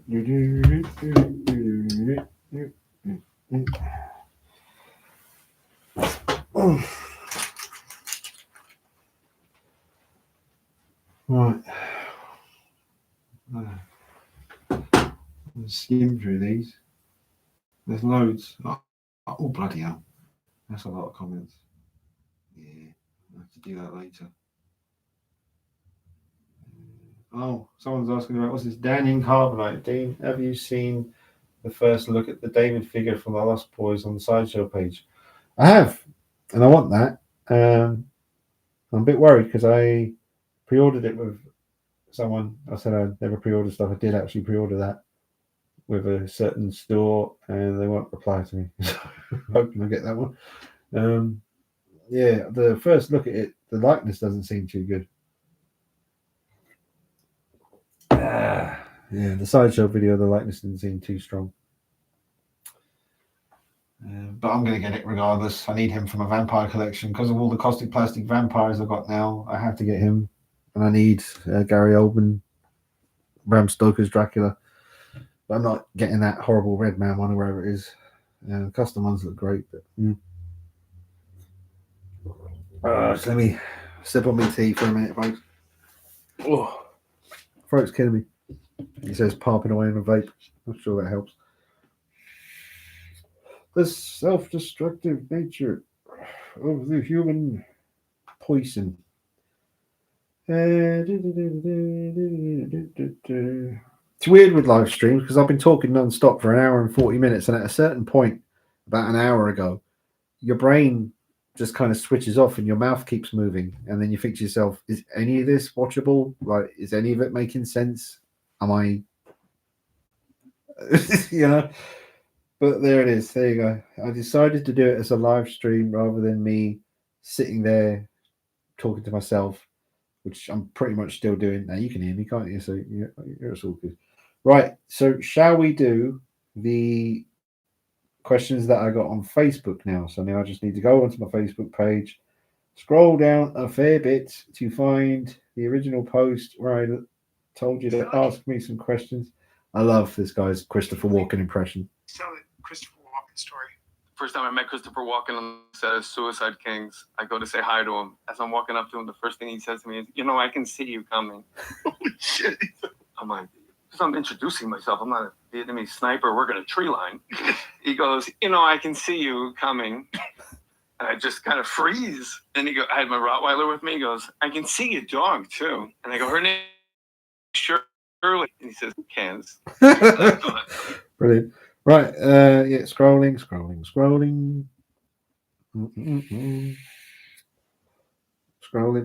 It's going to take a minute because that was a month ago.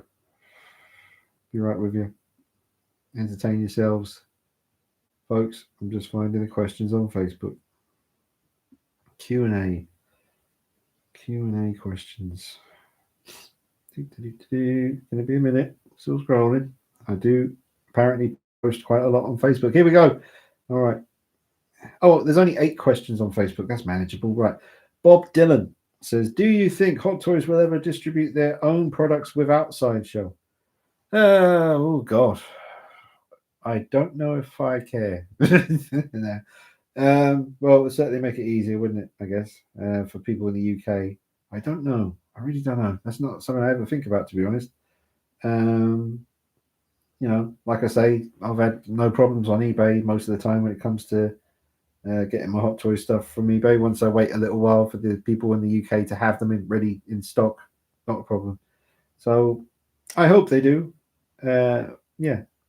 Then Christoph Sieper, is that what you said?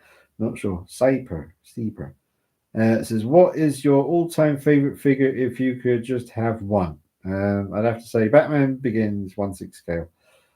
Ken Carpenter says, favorite Pearl Jam song? Ooh, that's a tough one. I don't know, man. I don't know. That's really hard. The song Jeremy was a big one for me when I was in secondary school because I was going through some shit times at school, and I discovered that song. And obviously, the story behind that song is quite dark, the way it ended. Anyway, and thankfully it was never that bad for me. But that song certainly helped me realize, that what I was going through at school, I wasn't the only one, and it helped me through a little bit. But I don't know if it's my favorite song. Hail, Hail from No Code is brilliant. There's so many, man. I'll say Hail, Hail from No Code. Hmm. Ah. Austin Nicholas says, "What is one of your favorite, most rewatchable horror movies?"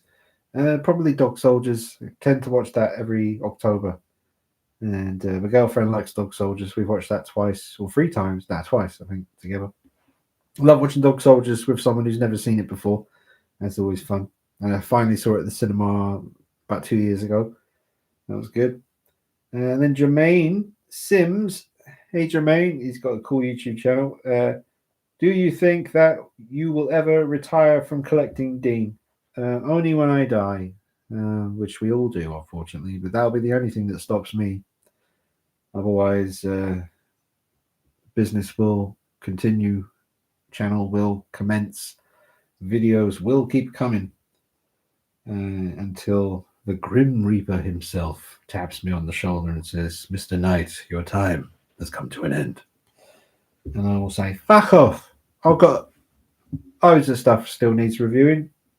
You go deal with knob jockey Belen neighbour over there who keeps Right, let's go to Instagram now. Instagram, because I just did all the Facebook ones. That it didn't seem like there was actually 7 questions. I do 7 questions, but that was everything that was there. Right, I need to find my Instagram post about the Q&A. That shouldn't be too hard. We'll just scroll down. And then we're done. Let's see. Questions coming up. Here we go. Here we go. Right, how many we got? 18 questions. Okay. That's all right. It's juicy. Buis Pablo 269 says, "Hey Dean, been a while, huh? If you had the chance to direct a film, would you go for it? If you did, what would it be about? My guess, werewolves. Yes. If I was going to make a movie, it would be a werewolf movie. And I would try to make the most frightening werewolf movie ever made. And I've already got about definitely 2 very specific scenes in my head. But they would require a fair bit of a budget, So that would be tricky. But even if it was a low budget movie, I'd still be able to pull off some of that stuff. So yes, it would be a werewolf movie. And I would definitely go for it if I had the chance. Real Batman 7688 says, "Dean, any plans to switch up the room and add more shelving? Also wanted to say thank you for being the legend that you are and giving us great content. Thank you very much, Real Batman. Hope you're doing well." Yes, there's going to be some changes coming to the whole collection display. Not sure exactly when, but there will be some big changes in the hopefully near future. Hopefully it doesn't take too long, but yes, but more on that in the future on the channel, folks. And then Great White Newton says, "Where do you see your collection heading? Where do you want it to go? Have it in what? Look it what? Move forward IPs. Yeah. What excites you about modern day collecting, and what do you hate about modern day collecting? Dream 1/6 scale horror figure that you don't have or want someone to make." Thanks, Dean. Okay, I have to look at this question. There's a few questions in here. Where do I see my collection heading? Just continuing on, really. Just what I like. I like me Batman, me Godzillas, me werewolves, me aliens, me predators, me Catwomans, and Spider-Man, and all kinds of stuff. I need to sell a lot of stuff, really, rather than buy more right now. But like I said earlier, it's a massive pain in the butt selling things, so I don't really tend to do it very often. But I should. And Dream 1/6 horror figure. Well, Well, between the ones that have been officially released and the custom ones that I've got, and I've pretty much covered it now. I'm going to try to get the Syndicate Collectibles 1/6 Pumpkinhead. Apparently, it's quite limited and very expensive, so I hope I can pull that off. I tried contacting them about reviewing it on the channel because obviously I'd film the shit out of it and make it look incredible, but they don't reply to any of the messages on Instagram. But they did leave me a comment because I bought their 1/12 scale Pumpkinhead statue and reviewed it, and they left me a comment saying, they literally said, you should be doing our photography. And I'd already sent them 2 messages that they hadn't replied to. They've seen them, but they haven't replied. And then I sent them, after that comment, I was like, okay, I'll message them again and explain, like, sometimes I review figures for companies and this is the kind of stuff I do. But they just won't reply. So I don't think that's going to happen. It's a damn shame. But I'll try and buy it, if I can find one for a reasonable price. Cooper Customs says, what movie / character do you love that you've never seen represented in the collecting world? I'd love some of the Burbs stuff. I love the Burbs. That would be cool. Don't know if I'd really collect any of the figures from them, but I love the movie. I'd say Street Hawk. It's never going to happen because it just wasn't as popular as Knight Rider and Airwolf. Street Hawk only went for 1 season, but it was a great season. Christopher Lloyd was the main bad guy in the pilot episode, which is a feature-length movie one. He's really good in that. But I'd say Street Hawk, personally. Pop Grapher says, what would your all-time dream figure be that hasn't been announced or made? I answered that before. It'd still be Arkham City Catwoman in 1/6 scale. AA_Rons_horror says, what's your all-time favorite Michael Myers figure?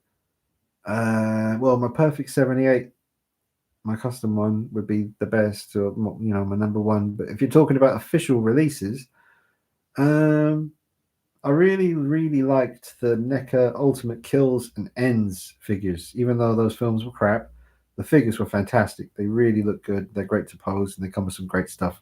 The 2018 reissue they did with the updated mask that looked better, that was really good as well. So I'd say those ones really.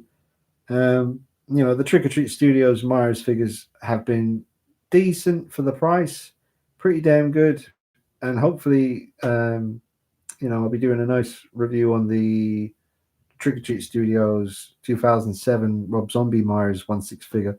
It's going to be 13 inches tall, looks really good. I love the look of the head sculpt. That might be the best one so far they've released.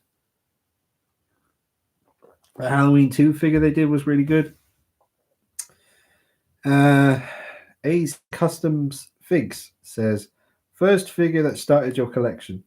Well, the 1/6 figure, that was Takara Batman Begins, but I remember many years before that buying in, I think it was Tower Records in London, they had the McFarlane Alien Resurrection figure and the Alien 3 one.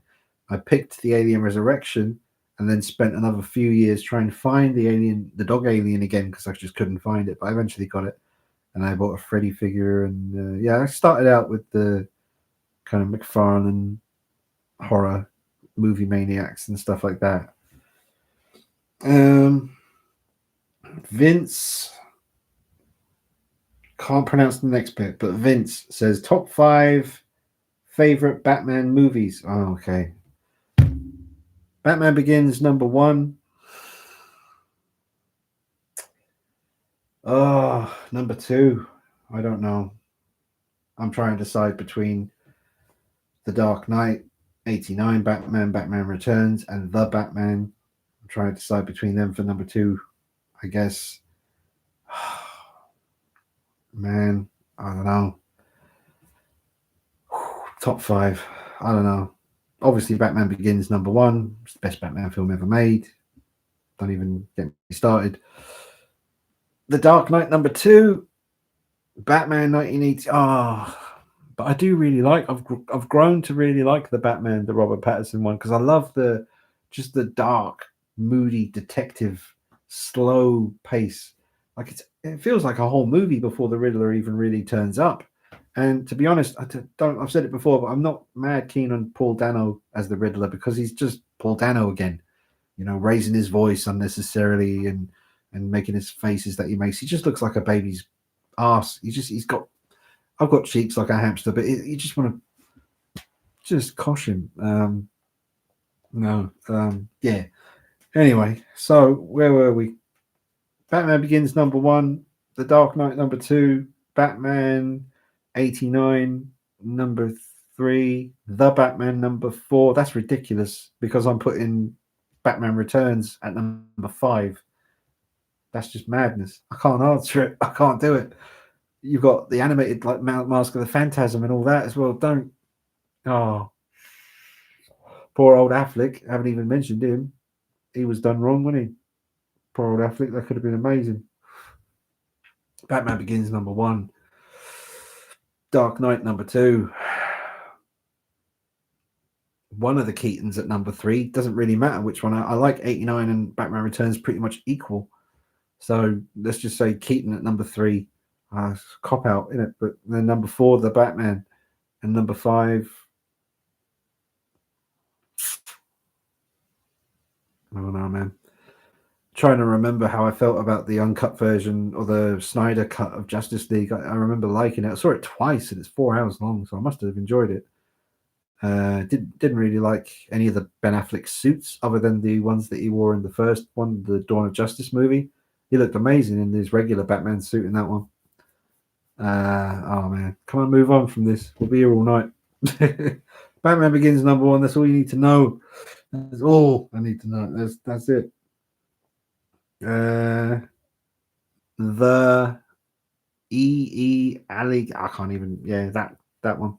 Predictions for the Penguin show and how it'll tie into the Batman sequel. I don't really care. The Penguin character in the Batman was good. Great makeup. I like Colin Farrell.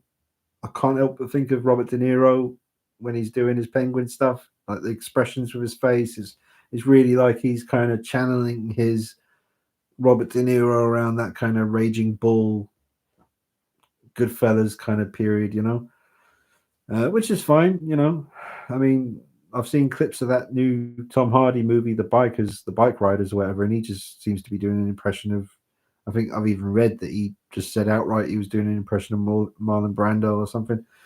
I don't know. But yeah, I haven't seen the Penguin show. I doubt I'll check it out, to be honest. I probably will give that one a miss. Hopefully it's not too vital for knowing what's going on in the sequel to the Batman. Where do you see the hobby in 5 years? Same as we are now, but with advancements in different things. Hopefully they get rid of all the wrist pegs, start doing, like Caustic Plastic have done with the kind of longer part that kind of changes at the elbow instead. I like that. I'd love that for a Myers figure because I always want to display one of my Michael Myers figures holding the knife up like this, but then the coveralls pull down and you see the horrible wrist peg and you can't pose it like that. Or you can, but you have to really tug at the sleeve to cover it up. I hate doing that. So I hope just advancements in bases, like the magnet stuff in the feet is all well and good. I haven't had any problems with the Caustic Plastic setups like that. Their magnets are really strong and the ankles tend to be quite good as well. Like the first in-art Joker, his shoes turn up at the front, so he has no stability other than his feet, which are magnetized to his base. But if his toes are turning up like that, he's going to lean forward.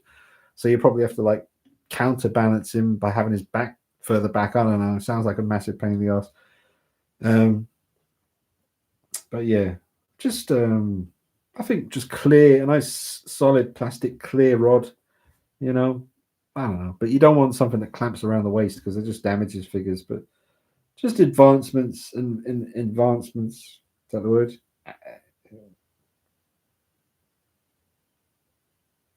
Advancements. I think so. Yeah, advancements in wrist peg areas and joints. Let's get rid of all the joints. I want Hot Toys to make 1/6 scale aliens exactly the way NECA make them. Plastic with all the joints and all that, but just do it on a Hot Toys level. I love that.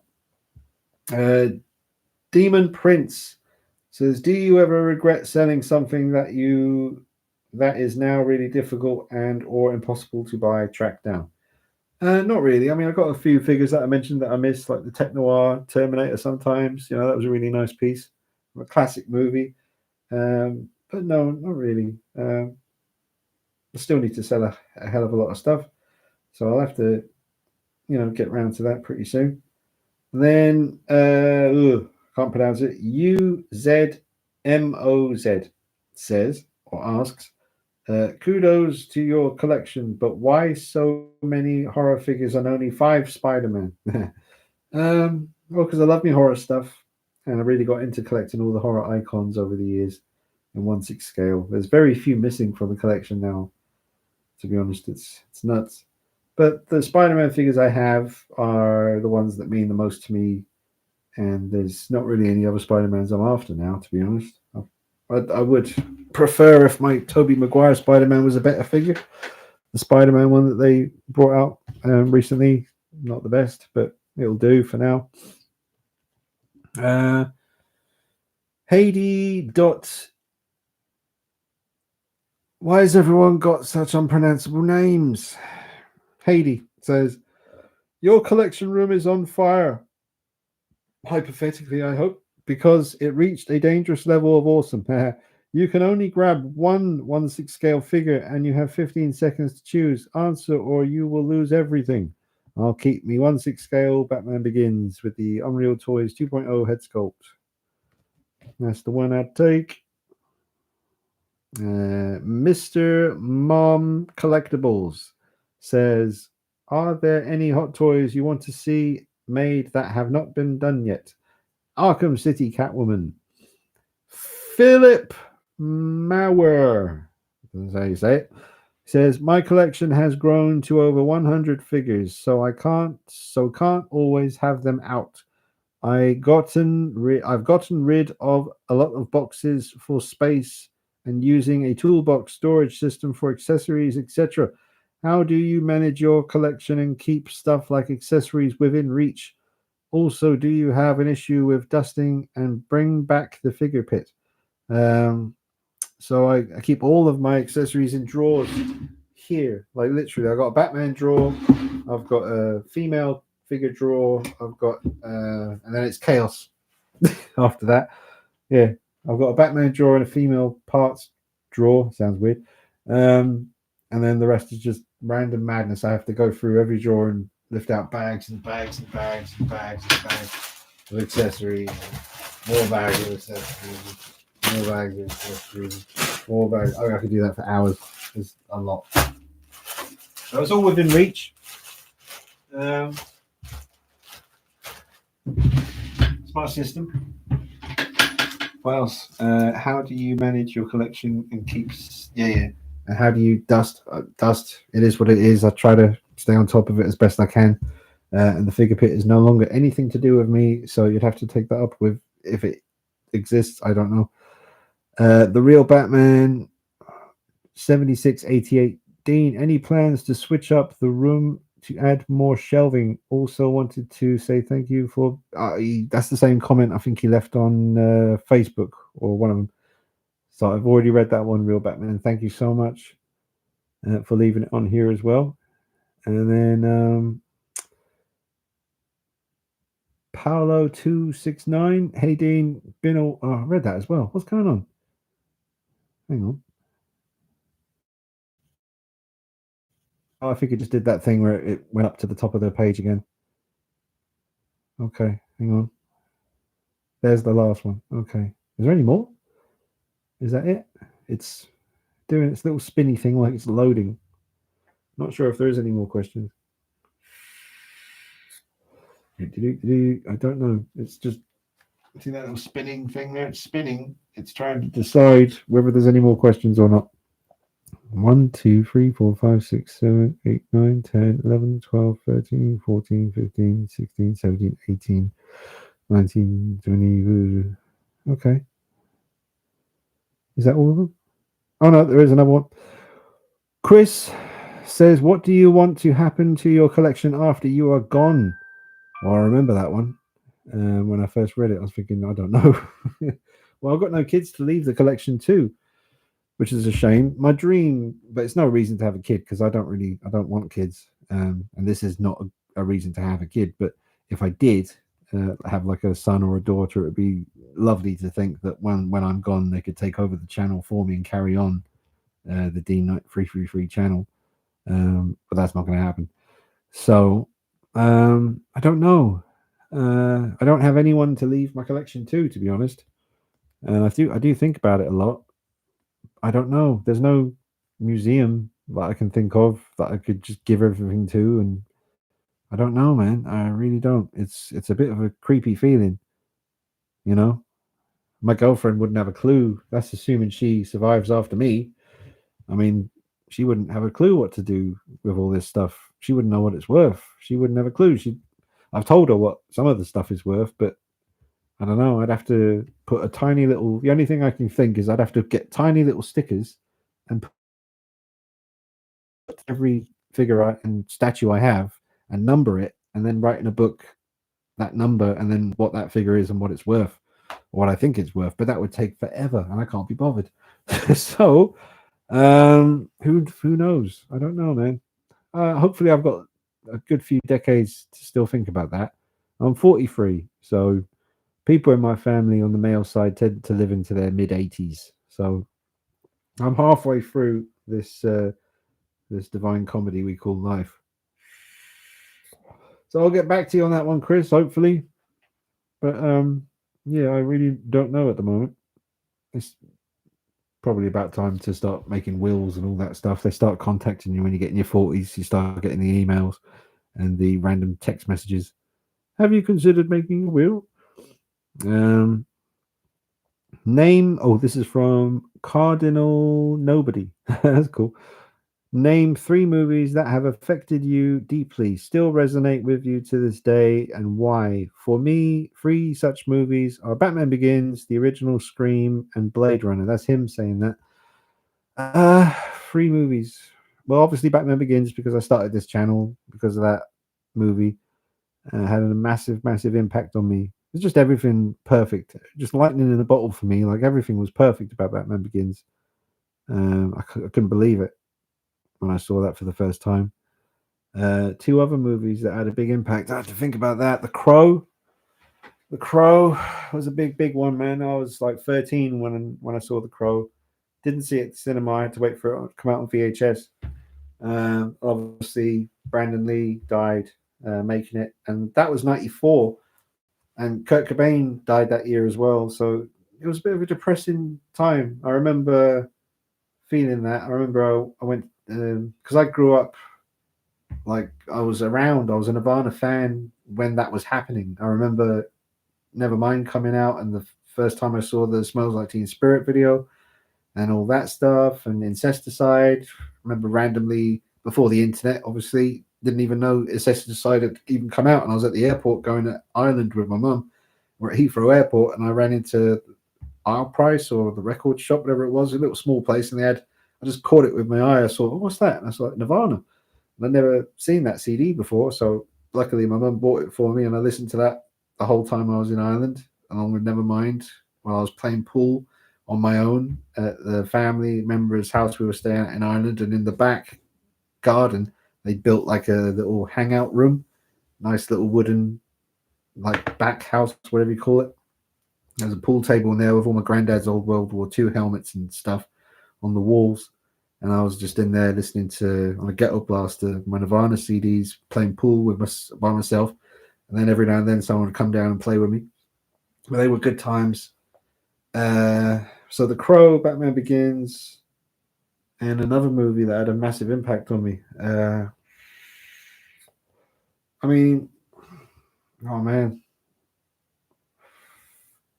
I mean, I remember the excitement and the build up to finally getting to see Terminator 2 Judgment Day. I was about 12, and I remember coming out of the primary school. I was about 12, coming out of the steps of the school, and I was praying my mum was able to rent the movie because it just come out that day, and obviously it's very popular, and maybe she reserved it or something. But I remember she was way in the distance, and I saw her holding up the box and shaking it like this.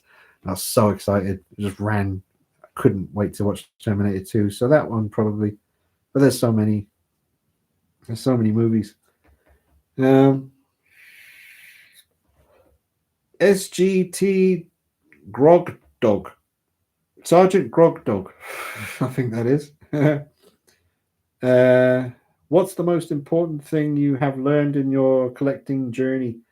Could be a skill, a tip, a life lesson, etc. Oh, that's a deep one. That's a deep one, that one. Okay. What's the most important thing you've learnt doing all this? That it's good. Like I said before, it's good to have something you can do to take your mind off the stressful things in life. Having a YouTube channel and being able to share whatever you're into on YouTube, you'll find an audience. It may not be a massive audience. Like I've been doing this for almost 20 years, like 18 years, I think it is now. It's crazy to think about. But I've got a really nice mass of people who are really loyal and seem to genuinely like what I do. And it's just really helpful to have something like this. I used to be in bands and play music, and that was my outlet for stress, and it was beautiful. I love, like, there's nothing like the feeling of playing on stage with your band, like with your friends, and that anticipation of waiting for your time to go on stage. And then, I mean, I played guitar in some bands. I played guitar and sang at the same time in my early bands. And then the last big chunky years I was doing music, I was playing drums in bands, very heavy drums, like the Melvins, Tool, kind of like that was the main influence for my drumming, I guess, like Melvins, Tool, and Nirvana, and Shellac, and Slint. That's where I was coming from mentally when I was playing drums, and it was very bloody good exercise. I tell you, I used to come off stage. I remember I played a gig once in the winter at a big hall, and I was in the band Silent Front, playing with them for about 3 years, and that was the most intense band I was ever in. I was in quite a few bands, but Silent Front was the one that almost like made it. We could have probably got signed properly and all that stuff, but definitely overcharging the laptop there. It's been plugged in for about 3 hours, 2 hours. Anyway, so yeah. What was the question? But yeah, that's the point. It's great to have something that you can do that's not just your day job or your stressful family life. All that stuff. I mean, I'm just so grateful for all the like lovely things people have sent me over the years. There's too many things to mention. In 18 years, I've had so many selfless, beautiful gestures from people.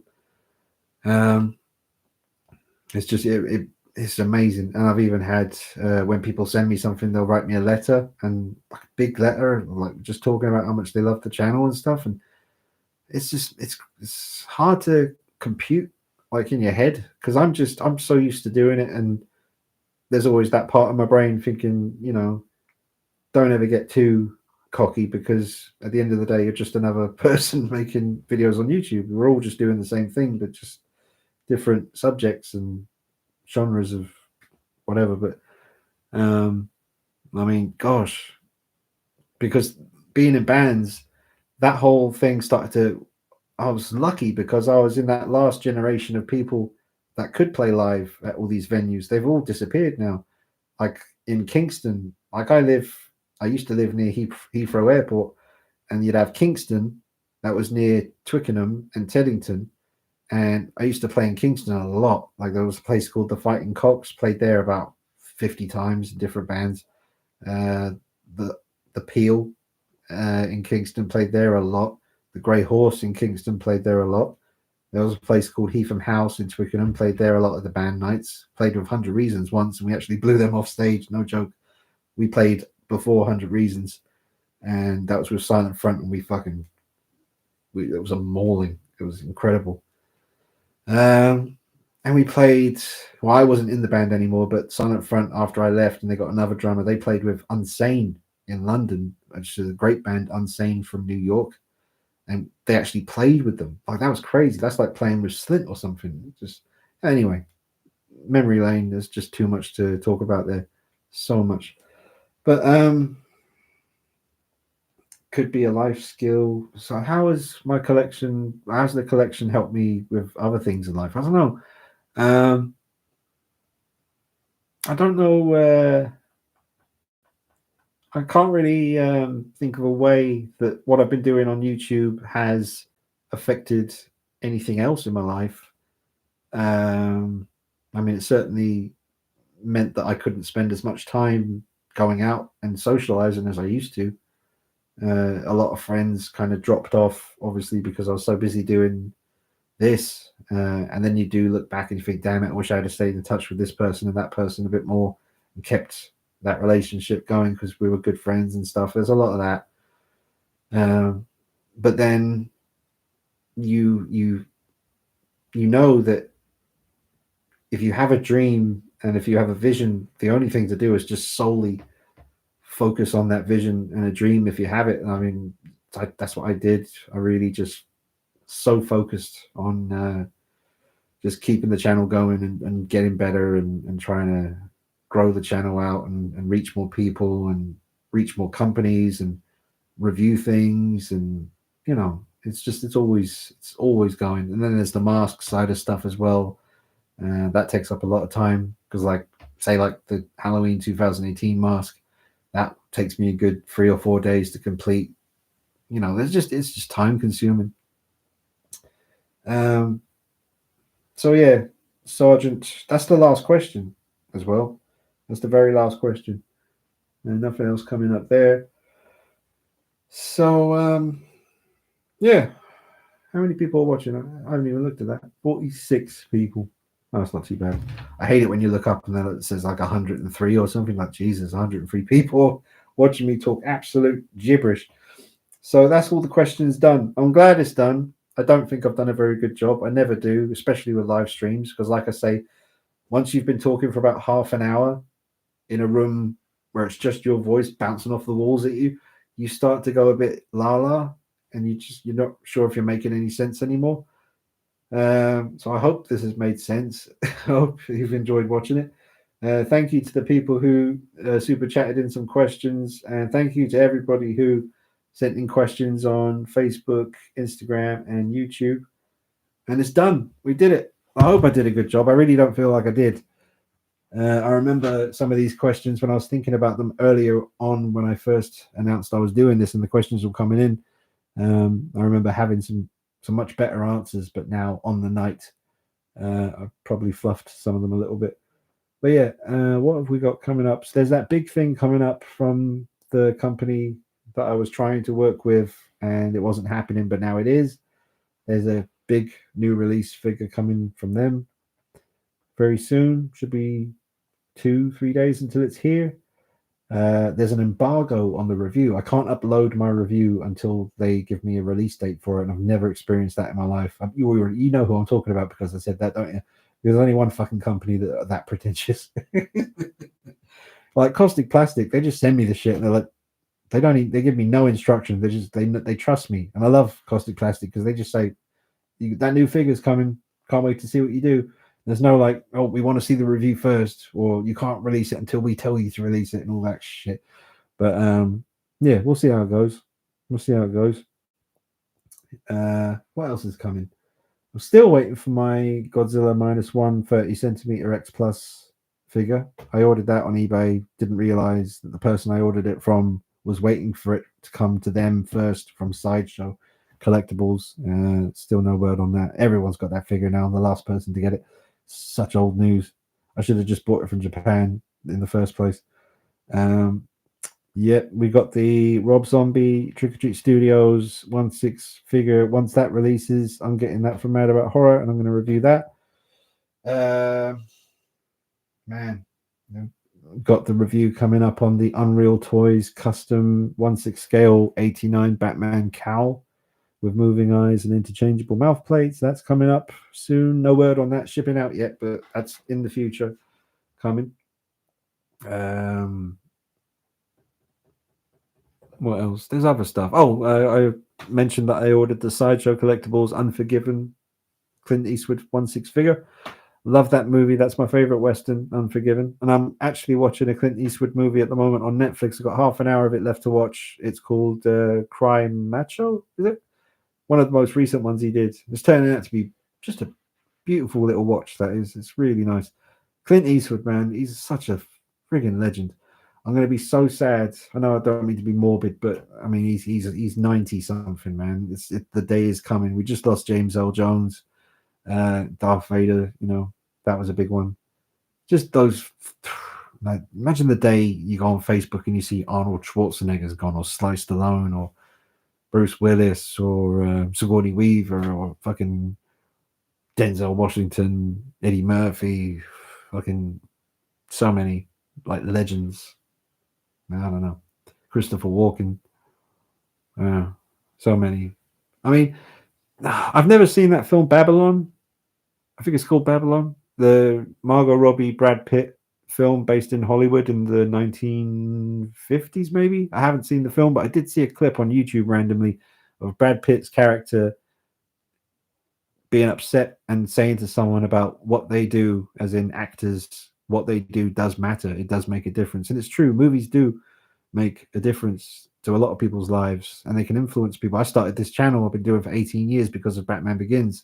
If I hadn't have ever seen Batman Begins, I wouldn't have felt the urge to go online looking for a Batman figure from that film, and maybe I would have, maybe not, I don't know, maybe I probably would have discovered, with all the 1/6 figures that are out, come out since then, I probably would have caught wind of them. Maybe for a Predator figure or an Alien figure, because I already knew about McFarlane and NECA. Who knows? Really want to burp.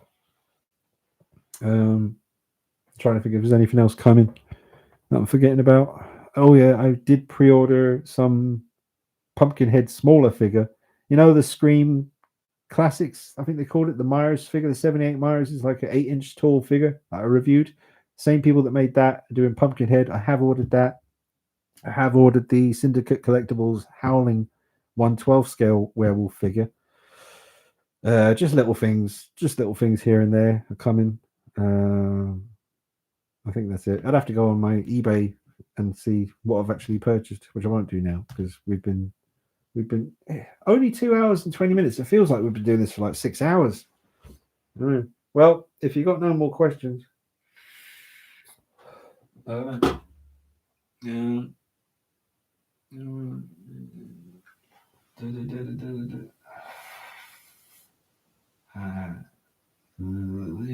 just checking to see if there's any juicy questions here. There's a lot of comments. Just checking to see if there's anything decent. I can't say hello to everyone. I'm seeing all these names, and I want to say hi. Stephen Rinks, he sent me a figure. He sent me 2 figures. He sent me not Pumpkinhead, Pinhead. Both the statue, I think by Mezco, 1/6 scale, and the 3/0 figure. So Stephen Rinks, if he's still here, man, thank you. That's another person there. Been amazing. Sent me stuff. Bless him. Absolute legend. He sent me 2 figures, man. Jesus. Never asked for anything back. Didn't even ask for a shout out. Just wanted me to have them. It's the maker you want to cry. It's beautiful. It is beautiful. It's very beautiful.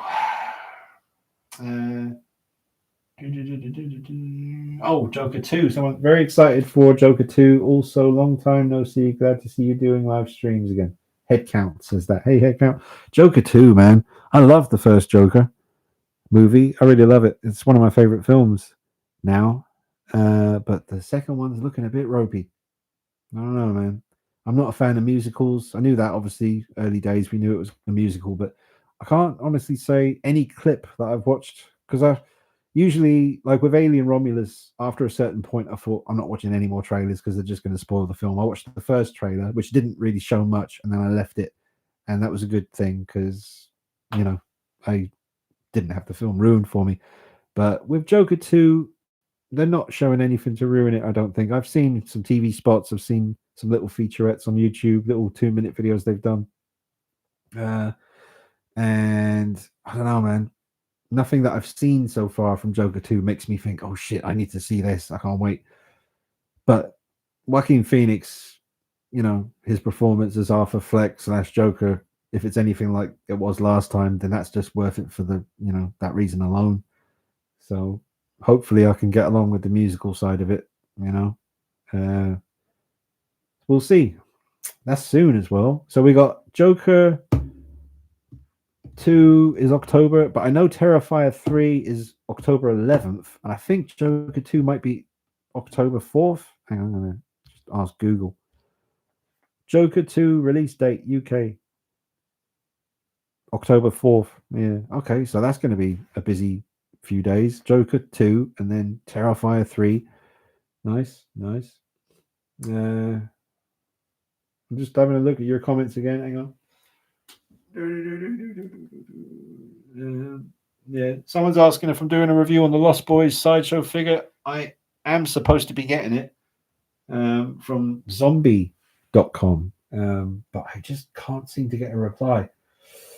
I sent them the deposit for it like over a year ago. And everything was going well. We were chatting, and now I can't get any replies, so I'm a little bit worried. But either way, if I have to just bite the bullet on that one and just get it on eBay at some point, which is not going to be cheap. You see the packaging for the Lost Boys figure; it looks gorgeous.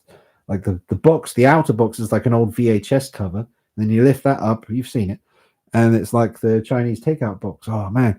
And you get the awesome display where you can have him hanging upside down by his feet. Yeah, even if the likeness isn't 100%, it's still that's an essential horror collectible right there.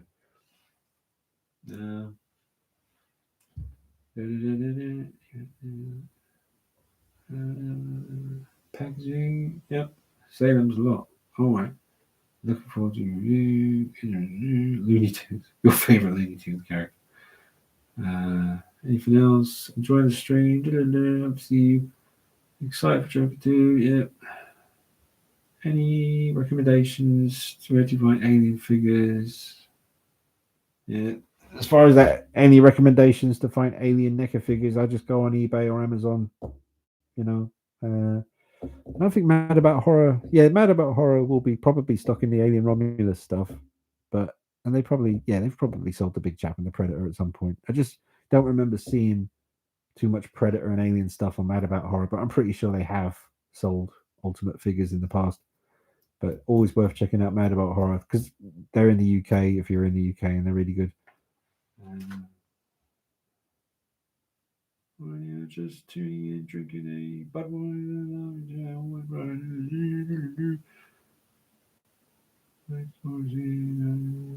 Fairview in Dublin. Oh, so one of the Liam saying, always remember you telling the story of seeing the '89 Batman in Fairview in Dublin. So that must be the name of the cinema in Dublin that I saw Batman, Fairview.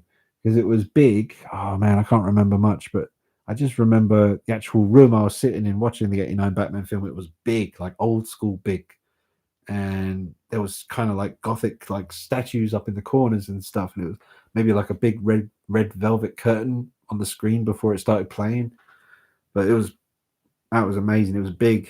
Yeah, I remember bits of it, but yeah, that was a mad memory. That was awesome.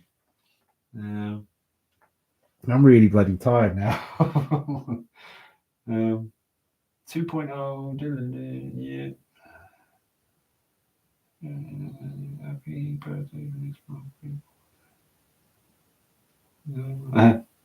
All right. We both turned 44 in October, says Bobby Meek. Ah, okay. Yeah, I'm going to be 44 in October. Crazy. Man, when I was young, 40 seemed like that was it. Like, don't bother. Like, just call it a day. Nah. 40's the new 30 now, isn't it? Something like that. It's true though. Like back in the old West days, like the 1800s or whatever. I don't know. If you lived to be I don't know. People getting married and having kids when they were like 15, 16. Well, they do that now, don't they? I suppose. Not much has changed. I don't know. Where's it all heading with all this business? The old dog and bone.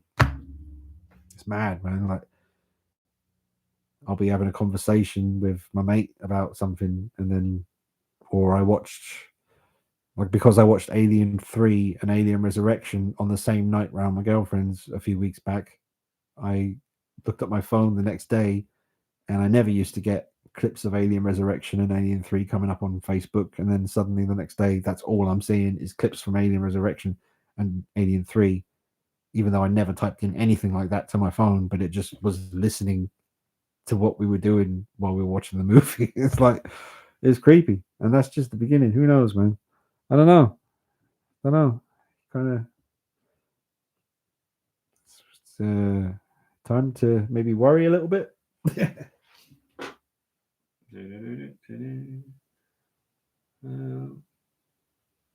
Oh yeah. David Alexander says, "Hey man, I really enjoyed your recent review on the Elder Predator. Are you planning to get more of the Lost Tribe from NECA?" I'm trying not to.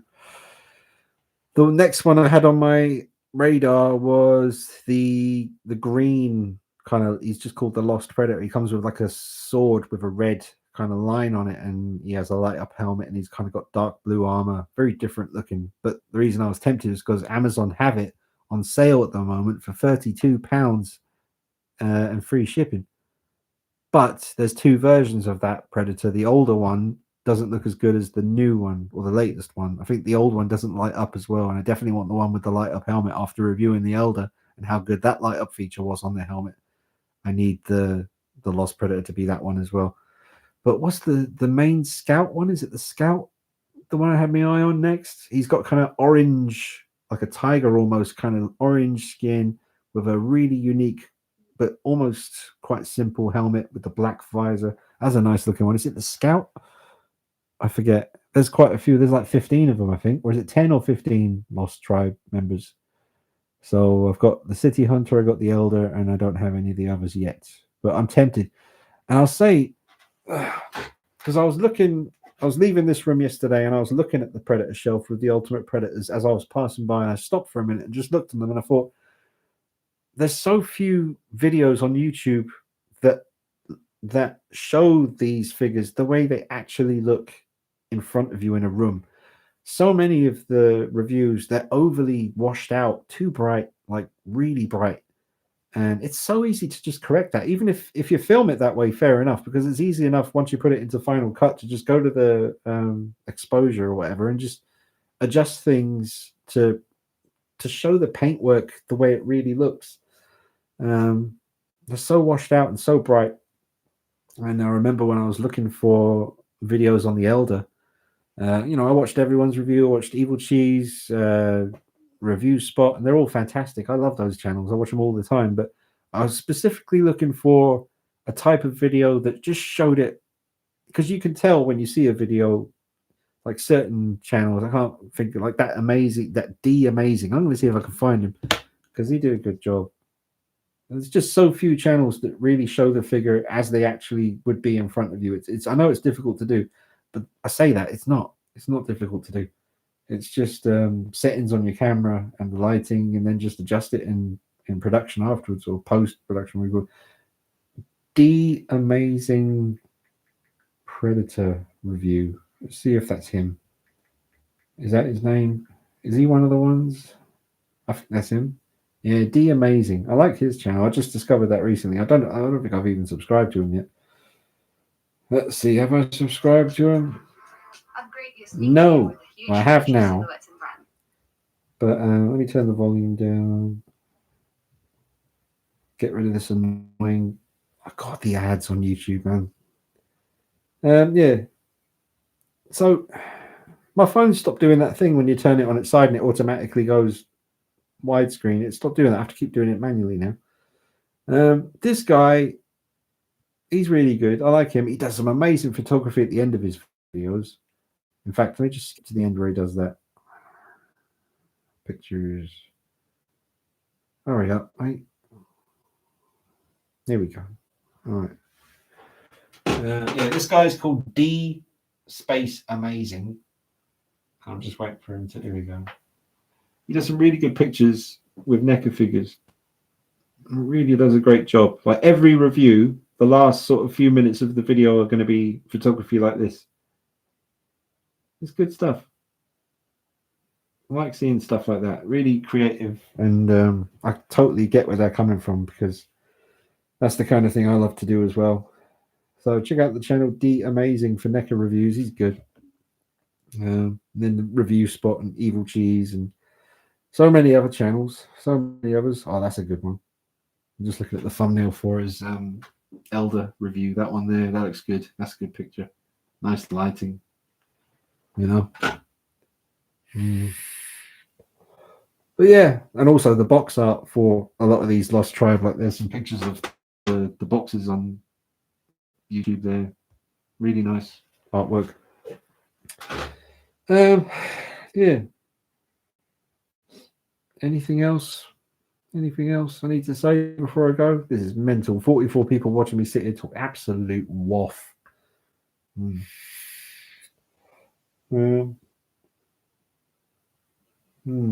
think that's it. That's pretty much it. Scroll down to the bottom. Good to see you do live again. You're partly the reason I got into 1/6 collecting. Oh, cheers, Christopher Green.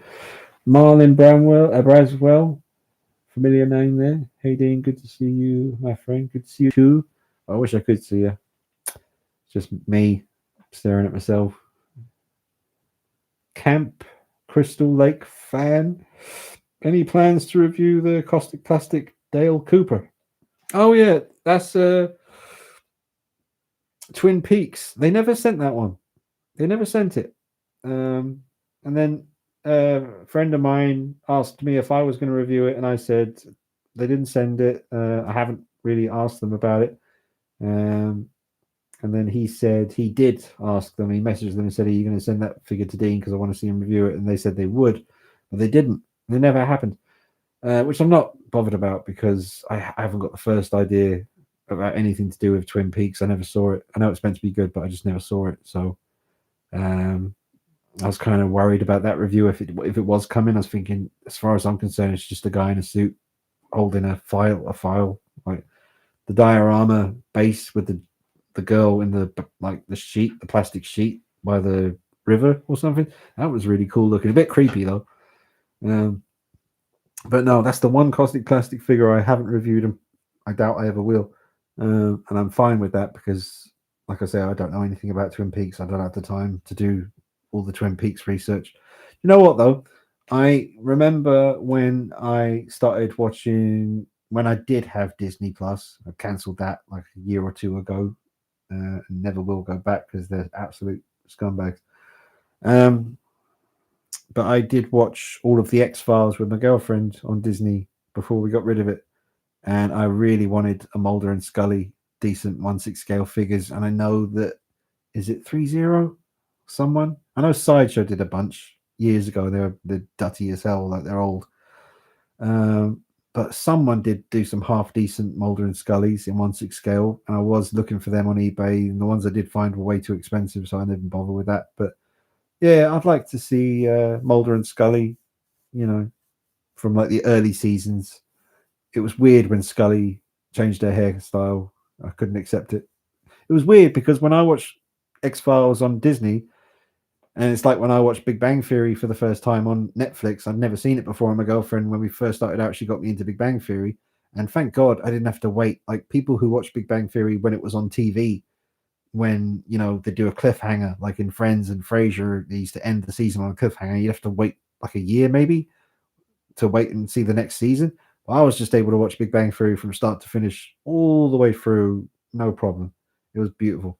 And I've watched Big Bang Theory all the way through about 50 times. I just put it on all the time. It's gotten to the point where every single episode starts up now, and I think, oh, this one again, oh, this one again, this one again. I've seen them too many times now, but I love it. I really love it.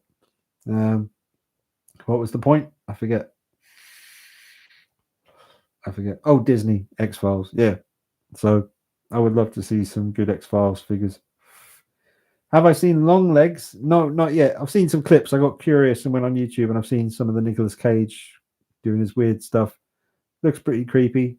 I'm sure that'll be on Netflix at some point. I'll probably watch it then.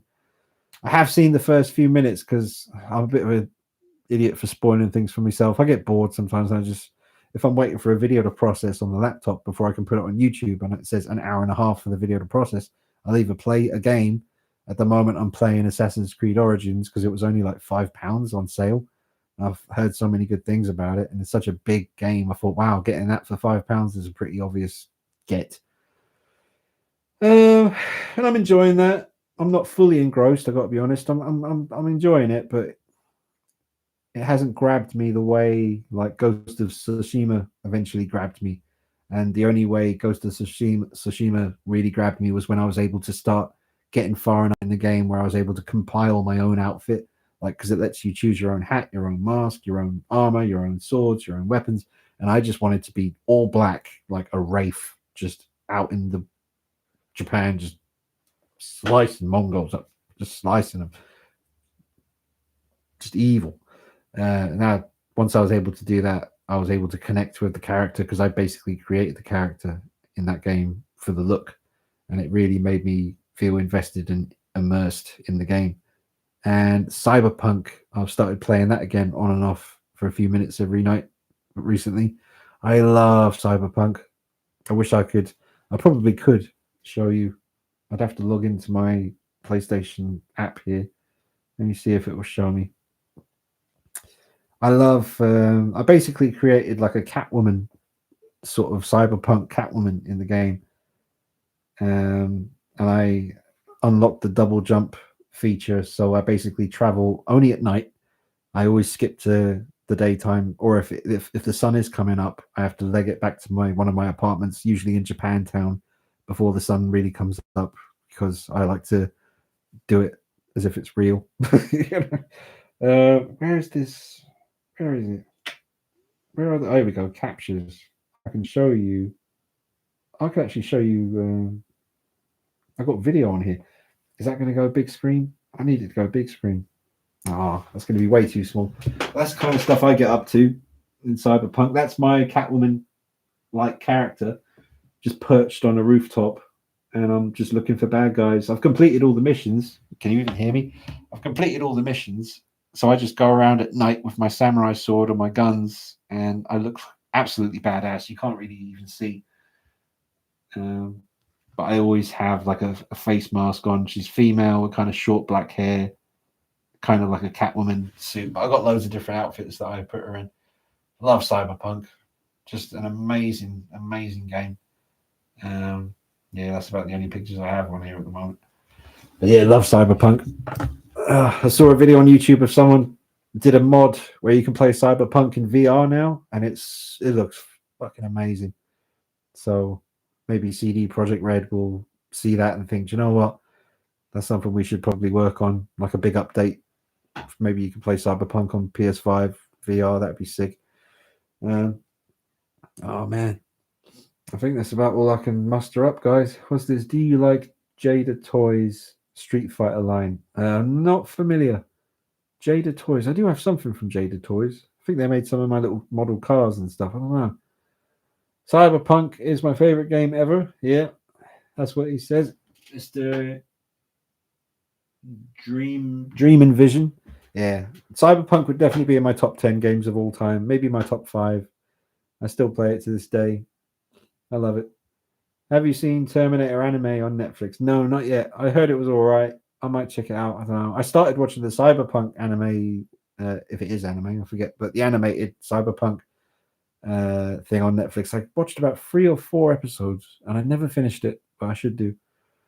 The new Alien show that's coming out, Alien Earth. I'm not sure if that's going to be on Disney, in which case I won't be able to see it, but maybe that'll be good. I wasn't crazy about Alien Romulus, but it wasn't terrible, but it wasn't great either. But it has grossed a hell of a lot of money at the cinema, so there's guaranteed more Alien movies coming, and that's a good thing. So that's cool. Just didn't need the fucking fan service, man. We don't need We don't need that shit. We don't need people saying, "Get away from her, you bitch." That's so cringy. Why would they sat there in the editing room for weeks, months, maybe, and they thought that was a good idea? I don't know. Oh man, GTA 6. I'm just living for that. I'm living for that. That's going to be hopefully. I mean, it's Rockstar. It's a GTA game. They've never been bad. I know. I worried because I know maybe the head of the company, like Dan Houser, who'd been there for like all of the games. Apparently, he left or maybe he stayed. I don't know, but I'm hoping GTA 6 is going to be as good as I think it will be. And I'm just waiting for that, man. I'm just that's the thing. And I saw a video about this on YouTube about how back when I was younger, back in the days when magazines had game demos on the front, and you used to get the magazine, and you'd have loads like Siphon Filter was on there, and no one knows what I'm talking about because you're all millennials. But yeah, I miss the days when there was always a new game coming out that I was excited about, and these days there's barely any. Like literally, GTA 6 is the only thing I can think of that I'm excited about playing. I know there's loads of Assassin's Creed games, but there's almost too many. And you hear about stuff like Assassin's Creed Valhalla, which is so big and so daunting. I remember back in the older days when maps in free roaming games weren't that big. I used to imagine the day when like a Batman game will have a huge map. But then now that we have that now in so many games and the map is so big, you have to zoom out of it. It's kind of daunting. You think, Jesus, where do I start? Where do I go? And do I have the time to do this? I could be making videos right now. I could be trying to earn some money right now, but we all have to take some time out and, try and, at the end of the day, maybe spend half an hour just escaping into another world and just forgetting about our problems for a little while. That's what I love about games. And, that's another thing to bitch about. Who was it who said this? I think it was on the thing with two heads again. They were bitching about video games and saying how they just don't see the point in it. You might as well say the same thing about reading a book or watching a movie or listening to an album, because it's all the same thing. Like a video game, I think it's mostly beneficial, especially for not all video games. Obviously, you don't want to have some kid playing Manhunt or something, but like I think video games are great for puzzle solving, and it just keeps your brain active. And there's so many games with super chat. What's their name? Lee the Mac. Is that right? Lee the Mac? Mac Daddy Lee? Big Mac. Big Mac in the house. Thank you for the super chat, dude. He says, "Hey Dean, good to see you, mate. Did you watch Beetlejuice? Beetlejuice. If Tim Burton did his own Batman 3 with Michael Keaton, who should be the villain?" Oh, okay. Well, no, I haven't seen Beetlejuice yet.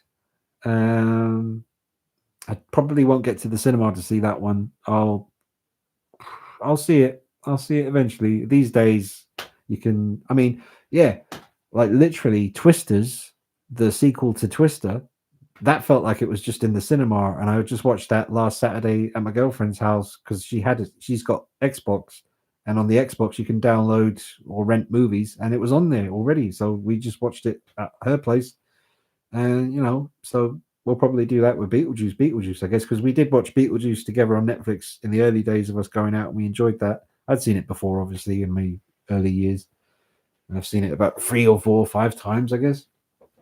I've heard good things about it. And if Tim Burton did his own Batman 3, what villain would I want? Okay, let me see. Well, we've had Joker, we've had Penguin, we've had Catwoman, we've had, just the Tim Burton ones. That's all, isn't it? Killer Croc, but a proper Killer Croc, like a proper scary lizard, mostly lizard. Not like the Suicide Squad Killer Croc. It looked cool, but I want something a bit more. I like the way they did the lizard in The Amazing Spider-Man. That was pretty cool. I still would have liked the face to be a bit more lizard-like, long, elongated. Like the long kind of snout, whatever. But I don't know. Killer Croc came into my head, and I'm trying to think Tim Burton style though. We did technically have Harvey Dent, didn't we, already in the first film? But we didn't see him as Two-Face. So I'll say Killer Croc. I know that's not much of a main villain. You know, you can't spend the whole film in the sewers. He'd probably be like a side villain sort of thing. Maybe a Tim Burton version of Poison Ivy, even though we had the Joel Schumacher version of Poison Ivy. But what would Tim Burton's version be like? Clayface. Man-Bat. That'd be cool. Man-Bat. So I hope that answers your question. And thanks again, Lee, for the super chat. Very generous. Really appreciate that. It all goes towards the end of the month. Happy days for me. I don't make much on YouTube, folks. I really don't. Like, you have to, I think you get half a penny. I heard you get half a penny for every ad that someone watches the whole way through. Like, if they skip it, you don't get jack. And like, even if I have a video that gets like 3,000 views, I don't know how much that is, but it's not much. Yeah, like I was talking about this with people, some other YouTubers recently, and it's a hard slog. You got to keep going. Because you do get more subscribers every day. So surely, as those subscribers keep going up and up and up, surely your view count will get bigger as well, because there's just more people who will get notified about your videos. So yeah, it's a long, hard slog, YouTube. Well, not for some people. And I still think, what I'm doing is still very niche. I'm not reviewing movies all the time. I do sometimes, but quite rare I do it on the channel. Like collecting, figure videos. In the great scheme of things, it's still quite niche, but also it's not really. I mean, loads of but then again, my channel is set to not for kids, so I have to think about that as well, because I'm missing out on all those, because literally I turned my channel in the settings to not for kids basically. So I don't think people who are under the age of 18 are even able to see my stuff unless they sign in with someone else's account or something. I don't know, but yeah, that probably factors in a lot. Because remember that whole thing that kicked off when YouTube were demonetizing videos and taking channels down because parents were upset that kids were seeing reviews on action figures and then telling their parents, I want that figure because I saw this video. So the parents all went crazy. Dickheads. But yeah, Meg 2 was a magazine demo too. Oh, MGS 2. Yeah.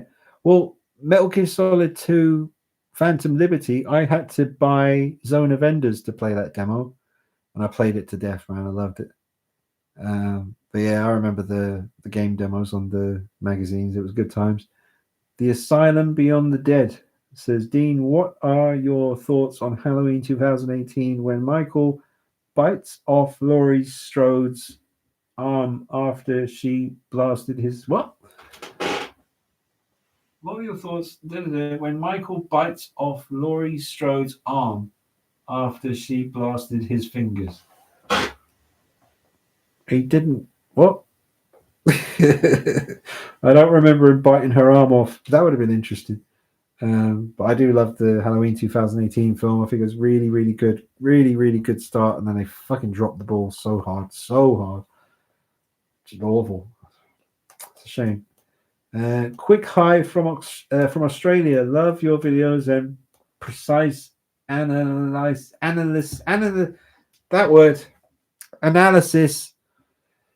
Oh, it's been a long one, folks. Yeah, thank you, Max. I'm just going to say Max because I can't pronounce the next bit, but that's from Australia. You can keep the spiders.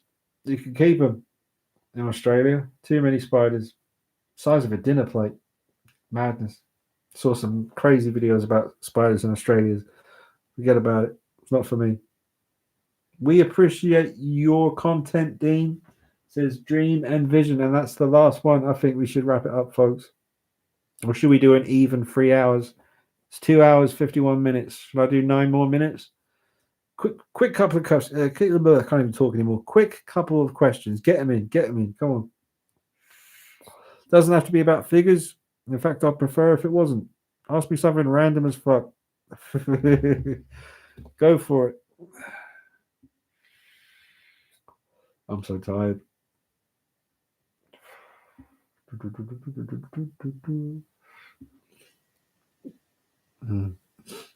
Have you seen Green Room? Yes, I have. That was pretty gnarly. Saw that film. Yeah, saw it once. Dean, one day when you get the ultimate food copy of the what? When you get the ultimate food copy of the 2018 mask, will it replace your personal copy if it has better details? No, I don't think so. I've said it a couple of times, but I think something possessed me when I did that mask. I literally went back and found the video on YouTube where I showed the process of doing it, from stripping it to the first couple of layers of paint and all that. And I actually re-haired that mask twice, because the first time I put the hair on, it wasn't the right color. And the hair I put on the second time was much better. But now I've discovered the exact type of hair you're supposed to use on the 2018 mask. So the last few rehauls I've done for people have had that hair, but my personal copy still doesn't have the exact hair that I should be using. But I don't know if I should really rip all the hair off a third time and risk it. You know, the hair I got on there is fine. It's fine. But who knows? Maybe I'll rehair it again. But I don't think I'd ever sell my personal copy, not even for £2,000 or £3,000, because, you know, I've tried to recreate my personal copy and I've never quite been able to get it exactly as good as that. I've definitely done a few since then that I wanted to keep that were really, really good. But there's just something about my personal copy that is something special about it, something really special. So I don't know. I keep it forever as long as I can.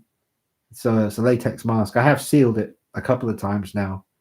And you can't tell that there's sealer on there, but I have sealed it, so it should last. I sealed it inside and outside the mask, and I don't wear it anymore. I was tempted last time I did a mask video where I was wearing the ends mask, and I was showing you all the different masks as Michael Myers. I was tempted to wear the H40 personal copy in that video, but I decided probably best not to keep handling it all the time. Just leave it on its display base and keep it away from sunlight. When's your birthday, Dean? My birthday is, guess when? On Halloween. Yes. 31st of October on Halloween is my birthday. So cool. So cool. Eric says, thank you for your review on Veteran William, the werewolf figure. I purchased the white version and absolutely love it. Have you seen The Great Wolves by Loose Collector? I think so. There's a black werewolf, I think, made by, is it Loose Collector, or there's a great channel. I should shout him out because he loves werewolves and he's done some great reviews on werewolf figures, and that's where I saw it. Loose Collector werewolf. Let's see what comes up. Maybe his channel will come up. Oh, D Amazing, the guy I showed you earlier, he's done it. He's done a review on it. Man, it looks awesome. It's got red eyes. Man, look at that one. Damn it. Well, anyway, but that one there with the box, that looks sick. That looks good. There's other ones. There's another one up there as well. Another werewolf. But they're quite similar to the Veteran William, and I loved that figure so much. I did buy two of them with the intention of repainting the second one black with that, dry brush, like lighter gray on the top, and have black be the main color, and then paint the eyes red. So I can do that with my own one. I couldn't find the black werewolf, folks. I went looking. I couldn't find it. It was sold out. Big Bad Toy Store, sold out everywhere. So I couldn't even find it on eBay. My throat is killing me. I'm going to wrap this up. 5 minutes, just under 5 minutes left. Favorite live show you've been to that wasn't a Pearl Jam or Tool gig? Oh, man. Okay. Favorite. Well, the Foo Fighters back. I saw them twice when they were playing on the Color and the Shape tour. That was amazing. They were so tight and professional and fun. That was amazing. Sure. And nice, decent sized venues as well. Saw them play at Shepherd's Bush Empire. Chris Cornell, when he did his solo album, Euphoria Morning, I forget the year now, like maybe 98, 99, 98, something like that. But I saw Chris Cornell play his solo album with a session band at the Shepherd's Bush Empire. and it was amazing. It was just a perfect size venue, and he made it look effortless. I always say, like, I just remember him with his hand on the mic stand like this and just singing so high, like some of the notes he was singing. He was just doing it so casually and so relaxed, just like, and I just thought, what a fucking legend. He's gone now as well. But yeah, great. I've seen some great bands live. Melvins, almost went deaf seeing the Melvins in London on the Electro Retard album tour. Saw Fugazi, I think one of the last times they came to England. That was amazing. Saw Slint, which was absolutely incredible. I never thought I'd see Slint play live, and they played the whole of Spiderland. Perfect venue, perfect sound. It sounded like the album, perfect. Every drum fill was exactly how it should be because I knew that album so well. But the horrible thing about seeing Slint was the night we went to see Slint, me and my friends, and the band I was in, the singer in our band, the singer guitarist, he just found out that one of his best friends had slept with his girlfriend at a party. He just found out as we were on our way to see Slint, and I knew that he was putting on a brave face because we were on our way to the Slint gig, but the whole gig I'm thinking, Jesus, man, like that's horrible, because it was like one of his best friends that did it, and he just said, "Oh, I'm sorry, I was drunk, I didn't know what I was doing." Don't be fucking stupid. That's no excuse, man. Like alcohol and stuff. I know it makes you do things you wouldn't usually do, but that's such a horrible thing to do to like a best friend, sleep with their fucking girlfriend. Horrible. But anyway, so many stories. Cult Creations is here. That's Glenn Page. Cult Creations makes amazing dioramas. He's in the house. Hey, Glenn. Almost 3 hours. I'm stopping at 3 hours. Burning question: will this stream stay on the channel? It's going to have to, because I don't think I said anything too bad. That's usually the problem. I finished the live stream, and also that thing I mentioned about after a while, I'm not sure if you're making sense anymore. It's 3 hours of me just talking and talking and talking and talking. But no, I'll leave it on the channel for a while, at least long enough for you guys to see it. Yeah, burning. I want to do that. Fan of Beetlejuice? Yeah, not massive fan, to be honest, but I like the first one. It's decent. It's decent. Right. 50 seconds. Laren McMillan. Hey, Laren. He says, thoughts on Dave Grohl's personal life? Oh, yeah, he slept with someone and got him pregnant, didn't he? Well, he's a rock star, man. I mean, think how many times Mick Jagger's done that. No one gives a shit. Mick Jagger's fucking birthed loads of offspring, isn't he? He's always throwing it about, lobbing it at people. Filth. Absolute filth. But no, I mean, Dave Grohl, he's no angel, is he? I mean, he puts on the whole persona. I think he's a cool guy. He seems like a fun dude to know. He's done something naughty. It's not good. I don't know. Who am I to fucking judge? I've done bad things. I'm no angel, but it's a shame. I'm sure he'll be all right. At least he's gonna, stick by the child. And 3 hours, we've done it. Right, I'm out of here. Seriously. Thanks and good night, Dean. Thank you, everybody. Thanks, Summers fam. Thank you, everybody, man. Thanks for tuning in. There's some really cool stuff coming. I could tell you, but I don't want to tell you what the big thing is that's coming. You probably already worked it out.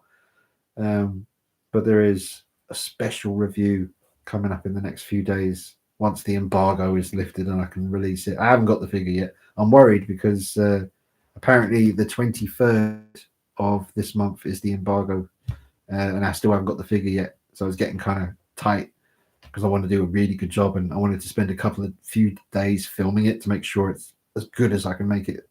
But hopefully it will work out. So yeah, big 1/6 scale figure review coming up soon. Going to be one of the first to show it to you in the world. So I'm looking forward to that. And loads of other stuff coming. So thank you for watching this live stream. Sorry if I haven't made much sense. I can't even tell anymore. This is moving, but I can't even hear my words. It's just so I'm gonna bust a move. I'll see you later, guys. Thank you again. Honestly, really, really appreciate every one of you. Thank you so much. And I'll see you soon. Take it easy. Bye bye. And you end it. There it is. See you later.